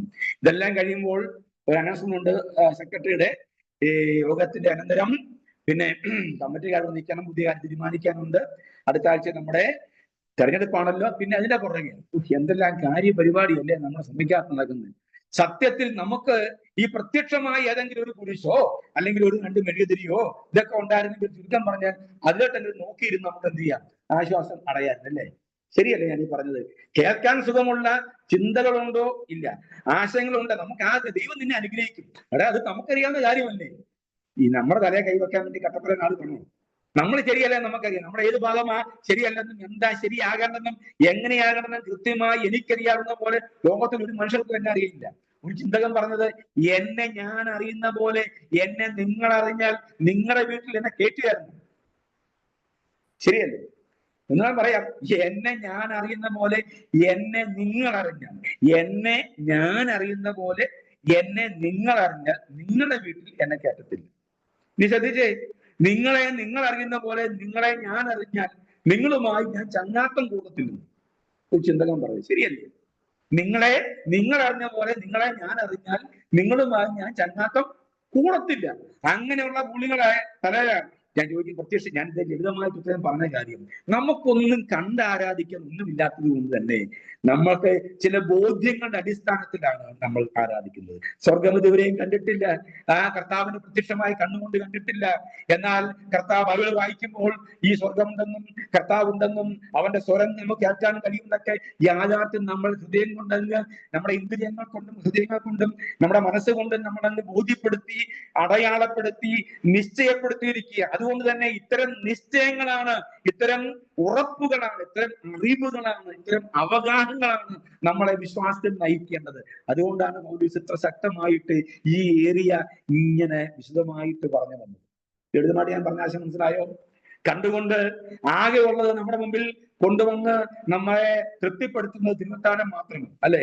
ഞങ്ങളുടെ അച്ഛൻ, സഭയുടെ അച്ഛനുണ്ട്, പുള്ളി ബണ്ണി കൊണ്ടുമ്പോ പുള്ളി ആകെ ഇപ്പൊ ശ്രദ്ധിച്ചേ, ഇങ്ങനെ ഒരു പിടുത്തമുണ്ട് ഈ ബണ്ണിന് രണ്ട് സൈഡിൽ, എന്നിട്ട് ഈ കൈ ഇങ്ങനെ വെക്കും, ഒറ്റ വലിയ ഒരു 3/4 പങ്കുമായിട്ട് പുള്ളി പോകും. അപ്പം നേരത്തെ ഈ ബണ്ണാ വാങ്ങിച്ചത്, അതുകൊണ്ട് പാസ്റ്റർക്ക് അത് മനസ്സിലായതുകൊണ്ട് പാസ്റ്റർക്ക് വലിയ കണ്ടെയ്നർ കൊണ്ട് വലിയ ബ്രെഡ് വാങ്ങിച്ചു അച്ഛൻ്റെ മുമ്പേ ഉണ്ട്. പാസ്റ്റർ അച്ഛൻ പിടിക്കുമ്പോൾ പാസ്റ്റർ അങ്ങോട്ട് ആദ്യം അവിടെ കൈ വെക്കും, എന്നിട്ട് പറയാം അച്ഛൻ കുറച്ച് പിടിക്കുക, അവിടെ ബാക്കി ആൾക്കാർക്ക് കൊടുക്കാനുള്ളത്. മുള പറഞ്ഞു എന്റെ കൊട്ട, നമ്മൾ ഈ ഒരു യാഥാർത്ഥ്യം, ഇപ്പോഴത്തെ സഭയല്ല, നേരത്തെ നമ്മൾ കൂടിക്കൊണ്ടിരുന്ന സഭ. അപ്പം പിന്നെ എല്ലാം മുറിച്ചു കൊടുത്ത് ചെറിയ ഗ്ലാസുമായിട്ടാണ്. അതുകൊണ്ട് ഒരു ചെറിയ കഷ്ണം കിട്ടും, ചെറിയ ഒരു ശരീര എന്ത് ചെയ്യാൻ നമുക്കത് ആസ്വദിക്കാനും പറ്റും. ഞാൻ പറഞ്ഞത് ആകെ നമുക്ക് ഈ തൃപ്തിപ്പെടാൻ പറ്റുന്ന ഇത് മാത്രമേ ഉള്ളൂ, ബാക്കിയെല്ലാം ശ്രദ്ധിച്ചേ, അതും നമുക്കൊരു ഓർമ്മയാണ്. നമ്മുടെ തൃപ്തിക്ക് എന്ന് പറഞ്ഞാൽ അതൊരു ഓർമ്മ ഒതുക്കലാണ്. ക്രിസ്തു എനിക്ക് വേണ്ടി മരിച്ചു എന്ന് കൃത്യമായി നമുക്കൊന്നുകൂടി ഓർക്കാൻ, ഒന്നുകൂടി അറിയാൻ, എന്റെ പാപത്തിന് പരിഹാരമായി ക്രിസ്തു കാൽവരിയിൽ മരിച്ചു, അതുകൊണ്ടാണ് ഞാൻ എന്നും ജീവിക്കുന്നതെന്ന് കൃത്യമായി അടയാളപ്പെടുത്തുന്ന ഓർമ്മയുടെ ഒരു കർമ്മമാണ് തിരുവത്താഴം എന്ന് പറയുന്നത്. ശ്രദ്ധിച്ച് പ്രിയമുള്ളവര്, അങ്ങനെയാണെങ്കിൽ ഈ പ്രത്യക്ഷമ ഒന്നുമില്ലാത്ത വിശ്വാസ ജീവിതം നയിക്കുന്ന പുതിയ നിയമ വിശ്വാസികൾക്ക്, പുതിയ നിയമത്തിന്റെ പ്രമാണങ്ങളെ അംഗീകരിക്കുന്നവർക്ക്, അതിനുവേണ്ടി ജീവിക്കുന്ന ആളുകൾക്ക് വാസ്തവത്തിൽ ചിന്തിക്കാൻ കഴിയുന്ന ഏത് മണ്ഡലത്തിലാണ്, ആത്മമണ്ഡലം എന്ന് മാറ്റി പറയണം. നമ്മളെ എല്ലാവരും പറയും ആത്മമണ്ഡലത്തിൽ ഞാൻ പോരാടുമായിരുന്നു. ആത്മമണ്ഡലത്തിൽ പോരാടിക്കാൻ പ്രശ്നമൊന്നുമില്ല. പക്ഷേ നമ്മൾ ഈ ബോധ്യങ്ങൾ എന്ന് പറയുന്നത് നമ്മുടെ ഹൃദയം, നമ്മുടെ മനസ്സ്, നമ്മുടെ ചിന്തകൾ, നമ്മുടെ അറിവുകൾ, ഇതെല്ലാം നമുക്ക് നമ്മുടെ ശരീരത്തിന്റെയും മനസ്സും അതുപോലെ തന്നെ ദേഹിയുടെ പ്രവർത്തനങ്ങളാണ്. അത് കൃത്യമായി നമ്മൾ അത് യാഥാർത്ഥ്യമായി തന്നെ അംഗീകരിച്ചു വേണം നമ്മൾ ഇതിനെ ഉൾക്കൊണ്ട് മുൻപോട്ട് പോകുക. അതുകൊണ്ട് എന്റെ വിശ്വാസത്തെ ഉറപ്പിക്കാൻ കഴിയുന്ന ചിന്തകൾ പൗലോസ് വെച്ചിരിക്കുന്നത് ഇതിന്റെ അടിസ്ഥാനത്തിലായതുകൊണ്ട് ഈ മനസ്സ് അഥവാ ബുദ്ധി, മൈൻഡ് എന്ന് പറയുന്നത് കൃത്യമായി, അല്ലെങ്കിൽ ചിന്തകൾ എന്ന് പറയുന്നത് കൃത്യമായി അറിയണം. അതാണ് പൗലോസ് വളരെ വിശാലമായിട്ട് പറഞ്ഞിരിക്കുന്നത്. അടുത്ത 2 ഭാഗം നമുക്ക് അടുത്ത ആഴ്ച ചിന്തിക്കാം. അതിൽ 1 ഹൃദയം, 2 ജഡം. ഇവ 2 തീരുമ്പോൾ ഈ ഭാഗം നമുക്ക് അവസാനിപ്പിക്കാം. ഇത് വിശാലമായി പറയുന്നതുകൊണ്ട് എന്ത് തീരുമെന്ന് എനിക്കറിയില്ല, എങ്കിലും നമുക്ക് പോകുന്ന വഴി പോകാം. ഇനി ഒരു വാക്ക് കൂടി പറഞ്ഞ് അവസാനിപ്പിക്കുന്നു. 2 കൊരിന്ത്യർ 4:4 പറയുന്നു, ഈ ലോകത്തിന്റെ ദൈവം അവിശ്വാസികളുടെ മനസ്സ് കുരുടാക്കി എന്ന്. അല്ലെ? എന്താ അതിനർത്ഥം? അവിശ്വാസികൾ, ഈ ലോകത്തിന്റെ ദൈവം അവിശ്വാസികളുടെ മനസ്സ് കുരുടാക്കി എന്ന് പറഞ്ഞാൽ, മനസ്സ് എന്ന് പറഞ്ഞാൽ ചിന്ത അല്ലെങ്കിൽ വികാരം. നമ്മൾ അതാണ് ചിന്തിച്ചത്. ദൈവത്തെ നന്നായി അറിയാൻ കഴിയാത്ത നിലയിൽ അവരുടെ മനോനിലവാരം, അത് ചിന്തയാകട്ടെ, അറിവാകട്ടെ, ബോധ്യങ്ങളാകട്ടെ, വിശാലപ്പെടാത്ത നിലയിൽ ആയിരിക്കുന്നു. അതിന് കാരണം അവരുടെ മനസ്സിൽ കുടിയേറിയിട്ടുള്ള, അല്ലെങ്കിൽ ഏതോ ഒരു കാലത്ത് ആരോ വിതച്ച ചില തത്വങ്ങളാകാം, അവർ തന്നെ ശരിയെന്ന് ബോധ്യപ്പെടുത്തിയ ചില തത്വങ്ങളാകാം, ചില ജീവിത ക്രമങ്ങളാകാം, ചില തിക്താനുഭവങ്ങളാകാം, ചില അറിവുകളാകാം. എന്ന് പറഞ്ഞാൽ വായനയിൽ ദൈവം എന്ന് പറയുന്നത് പ്രത്യക്ഷമായി നമുക്ക് കണ്ടെത്താൻ കഴിയുന്ന, നമ്മുടെ മുമ്പിൽ നിൽക്കാൻ കഴിയുന്ന ഒന്നല്ല എന്നുള്ളത് കൊണ്ട് തന്നെ, എന്ന് പറഞ്ഞാൽ പ്രത്യക്ഷമായി സെലസ്റ്റിയൽ ബോഡിയിൽ തന്നെ നമ്മുടെ മുമ്പിൽ നിന്ന് നമ്മോട് സംവദിക്കുന്ന ഒരു വ്യക്തിവിശേഷമായി ദൈവത്തെ, നമ്മൾ വിശ്വസിക്കുന്ന ബൈബിൾ പരിചയപ്പെടുത്തുന്ന ദൈവത്തെ നമുക്ക് അങ്ങനെ കാണാൻ കഴിയുന്നില്ല എന്നുള്ളത് കൊണ്ട് തന്നെ ദൈവമില്ല എന്ന് ചിന്തിക്കുന്ന ചിന്ത ഉണ്ടാകാം. ലോകത്തിലെ ഏത് ഒരു ചിന്തയും മനുഷ്യനെ വാസ്തവത്തിൽ ഒരു സത്യത്തിൽ നിന്നും അകറ്റി. ഒന്നുകൂടി ഞാൻ പറയുന്നു, ലോകത്തിലെ ഏതൊരു ചിന്തകളും ഏതൊരു തത്വങ്ങളും ഏതൊരു ആശയങ്ങളും മനുഷ്യനെ യാഥാർത്ഥ്യത്തിലേക്കല്ല കൊണ്ടുപോകുന്നത്. യാഥാർത്ഥ്യം അഥവാ ഒരു വസ്തുത, ഒരു സത്യം, അത് ശരിയാണോ തെറ്റാണോ എന്നതിനെ സംബന്ധിച്ച് ഒരു കൺഫ്യൂഷനും വാസ്തവത്തിൽ ഒരു ഒരു ഒരു ഒരു ഒരു വല്ലാത്ത അവസ്ഥയിലേക്കാണ് മനുഷ്യനെ കൊണ്ടുപോകുന്നത്, അല്ലേ? നമ്മൾ വിശ്വാസത്തിലായപ്പോൾ തന്നെ നമ്മളും അത്തരത്തിലുള്ള ചിന്തകളൊക്കെ നമ്മളിലേക്ക് വന്ന് കൊണ്ടുപോകാം. ഞാൻ ഒന്നും പറയുന്നു, ലോകത്തിലെ ഏതൊരു ചിന്തകളും മനുഷ്യനെ സത്യത്തിലേക്ക് നയിക്കുന്നതിനപ്പുറമായി സത്യമാണോ ഇത് മിഥ്യയാണോ എന്ന തരത്തിൽ അവനെ ആശയക്കുഴപ്പത്തിലേക്ക് നയിക്കുകയാണ് പലപ്പോഴും ചെയ്യുക. മനുഷ്യനെല്ലാം എപ്പോഴും പ്രതീക്ഷകളിലാണ് ജീവിക്കുന്നത്. പ്രതീക്ഷകളില്ലെങ്കിൽ മനുഷ്യൻ ഇല്ല എന്ന് പറഞ്ഞാൽ നാളെ കുറിച്ചുള്ള സുന്ദരമായ പ്രതീക്ഷകളാണ് ഇന്നുകളിൽ മനുഷ്യനെ ജീവിക്കാൻ പ്രേരിപ്പിക്കുന്നത്. അതുകൊണ്ട് തന്നെ പ്രതീക്ഷകളിൽ വലിയ വലിയ വലിയ സൗധങ്ങൾ കെട്ടിപ്പൊക്കി അതിൽ ജീവിക്കുന്ന ആളുകളാണ്. പലപ്പോഴും പ്രതീക്ഷയ്ക്കൊത്ത് അവന്റെ ജീവിതം ക്രമപ്പെടുത്താതെ വരുമ്പോൾ, തെറ്റിപ്പോകുമ്പോൾ, അല്ലെങ്കിൽ ചീട്ടുകൊട്ടാരം പോലെ പ്രതീക്ഷകൾ തീരുമ്പോൾ അവൻ ഒറ്റ പ്രഖ്യാപനമാണ്, ദൈവമില്ല. പിന്നെ ഇവിടെ അങ്ങനെയുള്ള ഒരു ചിന്തയും ഇല്ല. ഉണ്ടായിരുന്നെങ്കിൽ എനിക്കിത് വരത്തില്ലായിരുന്നു. ഉണ്ടായിരുന്നെങ്കിൽ വരത്തില്ലായിരുന്നു. ഒരു അനുഭവം കൂടി പറഞ്ഞാൽ 3 മിനിറ്റ് കൂടെ പറഞ്ഞ് അവസാനിപ്പിക്കാം. എൻ്റെ കൂടെ ഞങ്ങളുടെ സെമിനാരിയിൽ ജോലി ഉണ്ടായിരുന്ന ഒരാൾ, അദ്ദേഹത്തിന്റെ മകള്, അദ്ദേഹം തമിഴ്നാട്ടിൽ ഭയങ്കര മിനിസ്റ്റർ ചെയ്ത ഒരാളാണ്. അദ്ദേഹത്തിന്റെ മകൾക്ക് 24 വയസ്സ്. ഒരു കല്യാണം കഴിച്ച ഒരു കൊച്ചു. മരുമകൻ ഞങ്ങളുടെ ആ സ്ഥാപനത്തിലെ ഓഫീസ് അസിസ്റ്റന്റ് ആയിട്ടും ഡ്രൈവറായിട്ടും കാര്യങ്ങളൊക്കെ ബാങ്കിൽ പോകും, മറ്റു കാര്യങ്ങളൊക്കെ ചെയ്യുന്ന പയ്യൻ. ഇദ്ദേഹം ഈ ജോലി ഇങ്ങനെ ജോലി ചെയ്ത് അദ്ദേഹം സുവിശേഷം വരെ ചെയ്യുന്ന ഒരാളാണ്. കോട്ടയം പോളിടെക്നിക്കിലെ, നാട്ടകത്ത് പോളിടെക്നിക്കിന്റെ ഈ ഷീറ്റ് മാറാൻ വേണ്ടി അദ്ദേഹം അത് പിടിച്ചു, ടെൻഡർ പിടിച്ചു. ബിൽഡിംഗ് ഒക്കെ ചെയ്യുന്ന ഒരാളാണ്. ഇത് പിടിച്ചിട്ട് ജോലിയെല്ലാം കഴിഞ്ഞ് താഴെ ഒരു വലിയ ഒരു റോളർ ഉണ്ടായിരുന്നു. ആ റോളറിന്റെ ഇരുമ്പിന്റെ ഒരു വലിയ ഭാഗം താഴെ കിടക്കുന്നു. സകല ഷീറ്റ് വിട്ട് സകല പണി കഴിഞ്ഞ ശേഷം ഈ ചെറുക്കൻ പറഞ്ഞു, ഞാനൊന്ന് മുകളിൽ കയറി നോക്കട്ടെ, ശരിയാണോ നോക്കിയിട്ട് വരാമെന്ന് പറഞ്ഞു. കയറി മുകളിലേക്ക് പോവുകയും ഷീറ്റിൽ നിന്നും കാല് തന്നെ, മഴ ഉണ്ടായിരുന്നു, താഴേക്ക് ആ ഷീറ്റ് പൊട്ടിയിട്ട് അവൻ താഴേട്ട് വീണ് തല ഈ ഇരുമ്പ് ദണ്ടിലേക്ക് വന്ന് അടിച്ചിട്ട് അവൻ പെട്ടെന്ന് കോമാ സ്റ്റേജിലായി. ഐസിയുവിൽ വെന്റിലേറ്ററിൽ 1 മാസത്തോളം കടന്ന് ഡോക്ടർ മാറ്റപ്പെട്ടു. അന്ന് മുതല് ഇവർ കുടുംബമായിട്ട് ഒറ്റ പ്രഖ്യാപനമായിരുന്നു, ദൈവം ഉണ്ടായിരുന്നെങ്കിൽ എന്തുകൊണ്ട് ഇങ്ങനെ സംഭവിക്കും? ദൈവമില്ല. അദ്ദേഹം പുതുപ്പള്ളി പള്ളിയിലെ പഴയ കപ്പ്യാരും കാര്യങ്ങളും ഒക്കെ. ഇപ്പൊ ചുരുക്കം പറഞ്ഞാൽ സുവിശേഷം നന്നായി ചെയ്തുകൊണ്ട് എന്തൊരു വ്യക്തി, ദൈവത്തെ നന്നായി അറിഞ്ഞുകൊണ്ടിരുന്നൊരു വ്യക്തി ഇന്ന് മദ്യം ഉപയോഗിക്കുക വെച്ചാൽ ഉപയോഗിക്കും. വിശ്വാസം ഉണ്ടെന്ന് വെച്ചാൽ ദൈവമില്ലെന്ന് എന്ത് ചെയ്യാം? പിള്ളേരെല്ലാം സംസാരിക്കുമ്പോൾ ദൈവം ഉണ്ടായിരുന്നു സംഭവിക്കുമായിരുന്നു. ദൈവമൊന്നുമില്ല. എന്തുകൊണ്ട് ഞങ്ങൾക്ക് തോന്നുന്നു ഞങ്ങളിങ്ങനെ സുവിശേഷം വരെ ചെയ്യുന്നത് ഈ പണം ഞങ്ങൾ അധ്വാനിച്ച് കിട്ടുന്ന ശമ്പളം കൊണ്ട് ഞങ്ങൾ അവിടെ തമിഴ്നാട്ടിൽ കർത്താവിന്റെ വേറെ ചെയ്തുകൊണ്ടിരുന്ന ആൾക്കാരാണ്. ഇവിടുന്ന് പുതിയ പൈസ അയക്കുള്ളൂ. ഇങ്ങനെയൊക്കെ ചെയ്തിട്ട് എന്തുകൊണ്ട് ഇത് സംഭവിക്കുന്നു ഞാൻ പറഞ്ഞ ആശയം മനസ്സിലാവുന്നുണ്ടോ?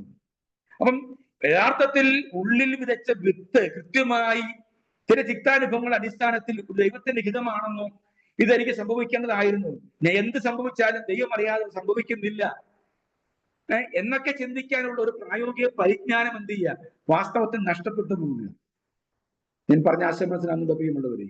അതുകൊണ്ട് തന്നെ നമ്മുടെ മനോനിലവാരം നമ്മളെപ്പോഴും മനസ്സിലാക്കേണ്ട ഒരു കാര്യം, നമ്മുടെ വിശ്വാസം എന്ന് പറയുന്നത് വളരെ സെൻസിറ്റീവായ ഒരു കാര്യമാണ്. വളരെ സെൻസിറ്റീവാണ്. അതുകൊണ്ട് തന്നെ നമ്മുടെ വിശ്വാസത്തെ ചോദ്യം ചെയ്യുന്ന ഒരു ചോദ്യം നമുക്ക് നേരെ ഉയർന്നു കഴിഞ്ഞാൽ നമുക്ക് ആശങ്കയാണ്, നമുക്ക് പേടിയാണ്, നമുക്ക് ഭയമാണ്. അത് ശരിയാണെന്ന് നമ്മൾ 2-3 പ്രാവശ്യം ചിന്തിക്കും. നമുക്ക് നേരെ ഉയരുന്ന ഒരു വാക്ക് ദൈവം നിന്നെ കീറിക്കളയും, അല്ലെങ്കിൽ നമ്മൾ തലയെ കൈവച്ച് ഏതെങ്കിലും പ്രവാചകൻ ആരുമായി കൊണ്ടിട്ടെ ഒരു വാക്കായിരിക്കും. ആ വാക്ക് നമ്മുടെ വിശ്വാസത്തെ എന്ത് ചെയ്യുക? പലപ്പോഴും ഉലച്ചിട്ട് പലപ്പോഴും പിന്മാറിപ്പോകാൻ സാധ്യത. വളരെ സെൻസിറ്റീവാണ് നമ്മുടെ ഈ ക്രിസ്തീയ ജീവിതം. ബൈബിൾ കേന്ദ്രീകൃതമായ, ക്രിസ്തു കേന്ദ്രീകൃതമായ ജീവൻ നയിക്കുന്ന ഒരു വ്യക്തി അഥവാ ക്രിസ്തീയ പ്രമാണം അനുസരിച്ച്, പുതിയ നിയമസഭയുടെ പ്രമാണം അനുസരിച്ച്, അഥവാ ബൈബിളിന്റെ പ്രമാണം അനുസരിച്ച് ജീവിക്കുന്ന ഒരുവൻ കൃത്യമായി ഈ വിശ്വാസ ജീവിതം കൊണ്ടുപോകാൻ വളരെ ബുദ്ധിമുട്ട്. അടുത്ത് നമ്മൾ ഈ കോൺഷ്യസ് അഥവാ ഈ മനസാക്ഷിയെ കുറിച്ച് നമ്മൾ പഠിക്കുമ്പോഴാണ് ഞാൻ വിശദീകരിക്കാം. ഏതായാലും നമ്മൾ അതുകൊണ്ട് തന്നെ നമ്മൾ ആരോഗ്യമുള്ള ഒരു മനസ്സ് നമുക്കുണ്ടാകും. എങ്ങനെ? ക്രൈസ്തവ മൂല്യങ്ങൾ ഉയർത്തിപ്പിടിക്കുന്ന, ക്രൈസ്തവ സംസ്കാരമുള്ള, ക്രിസ്തു കേന്ദ്രീകൃതമായ സംസ്കാരത്താൽ നയിക്കപ്പെടുന്ന ഒരു മനസ്സ്, ഒരു ഹൃദയം, ഒരു വ്യക്തിത്വം, ഒരു വ്യക്തിവിശേഷം, ഒരു കുടുംബം, ഒരു സമൂഹം നമുക്കുണ്ടെങ്കിൽ മാത്രമേ നമുക്ക് കൃത്യമായി മുൻപോട്ട് പോകാൻ പറ്റുകയുള്ളൂ. അതിനൊറ്റ മാർഗമേ ഉള്ളൂ.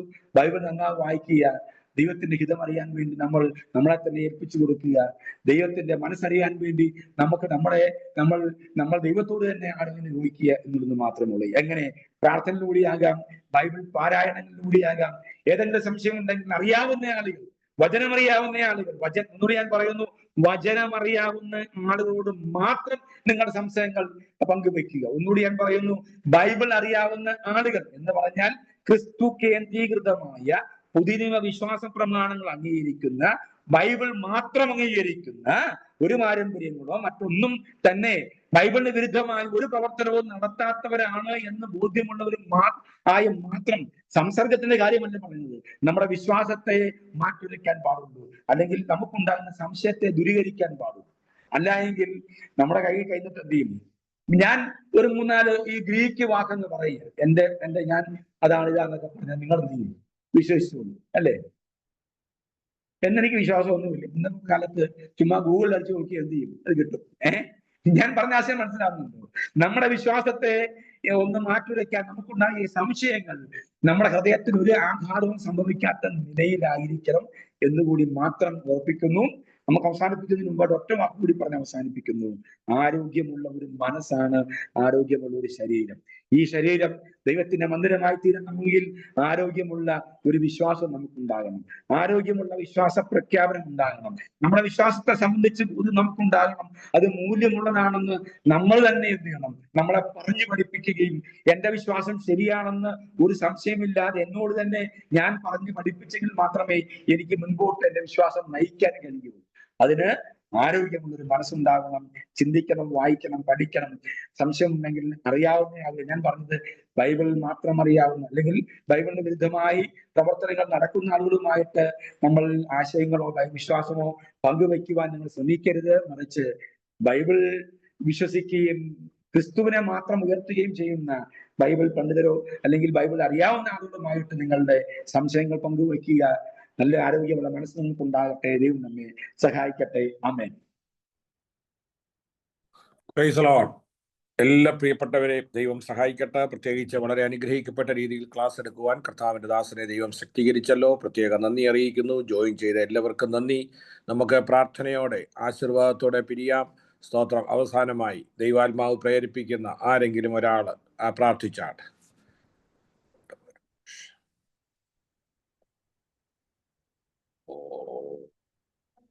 സ്തോത്രം. ആരെങ്കിലും ഒരാൾ പ്രാർത്ഥിച്ചാട്ടെ. സ്തോത്രം. ആരുമില്ലേ? കർത്താവേ, ഞങ്ങളുടെ സ്വർഗീയ പിതാവ്, പ്രാർത്ഥിച്ചാട്ടെ. Hallelujah, hallelujah. സ്തോത്രം ചെയ്യുന്നു, സ്തുതിക്കുന്നു.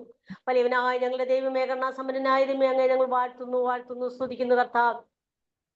കർത്താവേ, നമ്മുടെ ബൈബിൾ കോളേജിലെ ദൈവത്തിന്റെ കരങ്ങളിൽ ഏൽപ്പിച്ച് പ്രാർത്ഥിക്കുന്നു. അനുഗ്രഹിക്കണമേ, ആസ്വദിക്കുന്നു പ്രാർത്ഥിക്കുന്നു. കർത്താവേ, ഇന്നത്തെ വചനം സംസാരിച്ചാൽ നമ്മളുടെ പാസ്റ്റർ ദൈവത്തിന്റെ കരങ്ങളിൽ ഏൽപ്പിച്ച് പ്രാർത്ഥിക്കുന്നു. കർത്താവെ, അനുഗ്രഹിക്കും, ആസ്വദിക്കും. കർത്താവെ, ഇന്നത്തെ ക്ലാസ് ഞങ്ങൾക്ക് അനുഗ്രഹമാക്കി തീർപ്പാൻ ദൈവം ഇടയാക്കണമേ എന്ന് പ്രാർത്ഥിക്കുന്നു. കർത്താവെ, ഞങ്ങൾക്ക് ഇത് പ്രയോജനമായി തീരുവാനും മറ്റുള്ളവർക്ക് അത് പ്രയോജനപ്പെടുത്തുവാനും ഞങ്ങളെ ഒരുക്കണമേ എന്ന് പ്രാർത്ഥിക്കുന്നു. കർത്താവെ, ഹല്ലേലൂയ. കർത്താവെ, ഗ്രൂപ്പിലുള്ള എല്ലാവരെയും ദൈവത്തിന്റെ കരങ്ങളിൽ ഏൽപ്പിക്കുന്നു. എല്ലാ പാസ്റ്റർമാരെയും കർത്താവെ, എല്ലാ ഭാരവാഹികളെയും, എല്ലാ സ്റ്റുഡൻസിനെയും എല്ലാവരെയും ദൈവത്തിന്റെ കരങ്ങളിൽ ഏൽപ്പിക്കുന്നു. എല്ലാവരെയും അനുഗ്രഹിക്കണമേ, ആസ്വദിക്കണമേ എന്ന് പ്രാർത്ഥിക്കുന്നു. കർത്താവെ, തുടർന്ന് ഞങ്ങളുടെ ക്ലാസ് ഇതുപോലെ അനുഗ്രഹമാക്കി തീർക്കുവാൻ ദൈവത്തിന്റെ കൃപയും സാന്നിധ്യം ഉണ്ടായിരിക്കണമെന്ന് യേശുവിന്റെ നാമത്തിൽ പ്രാർത്ഥിക്കുന്നു. നല്ല പിതാവേ, പ്രാർത്ഥന കേൾക്കണമേ. ആമേൻ. ആമേൻ. Praise the Lord. പിതാവായ ദൈവത്തിന്റെ സ്നേഹവും പുത്രനായ യേശു ക്രിസ്തുവിന്റെ കൃപയും പരിശുദ്ധാത്മാവിന്റെ സഹവാസവും സാന്നിധ്യവും നമ്മോടും ഇന്ന് ജോയിൻ ചെയ്ത എല്ലാ പ്രിയപ്പെട്ടവരോടും പ്രത്യേകാൽ വളരെ അനുഗ്രഹിക്കപ്പെട്ട് ക്ലാസ് എടുത്ത കർത്താവിന്റെ ദാസനോടും ഇന്നു മുതൽ എന്നേക്കും ഉണ്ടായിരിക്കുമാറാകട്ടെ. ഇന്ന് രാത്രിയിലും ചേർന്ന ദൈവത്തിന് സ്തോത്രം ചെയ്യാം. Hallelujah, hallelujah. Price the Lord. എല്ലാവർക്കും നന്ദി. ദൈവം എല്ലാവരെയും സഹായിക്കട്ടെ. നാം സർവീസ് ഉണ്ടായിരിക്കുന്നതാണ്. എല്ലാവരെയും സഹായിക്കും.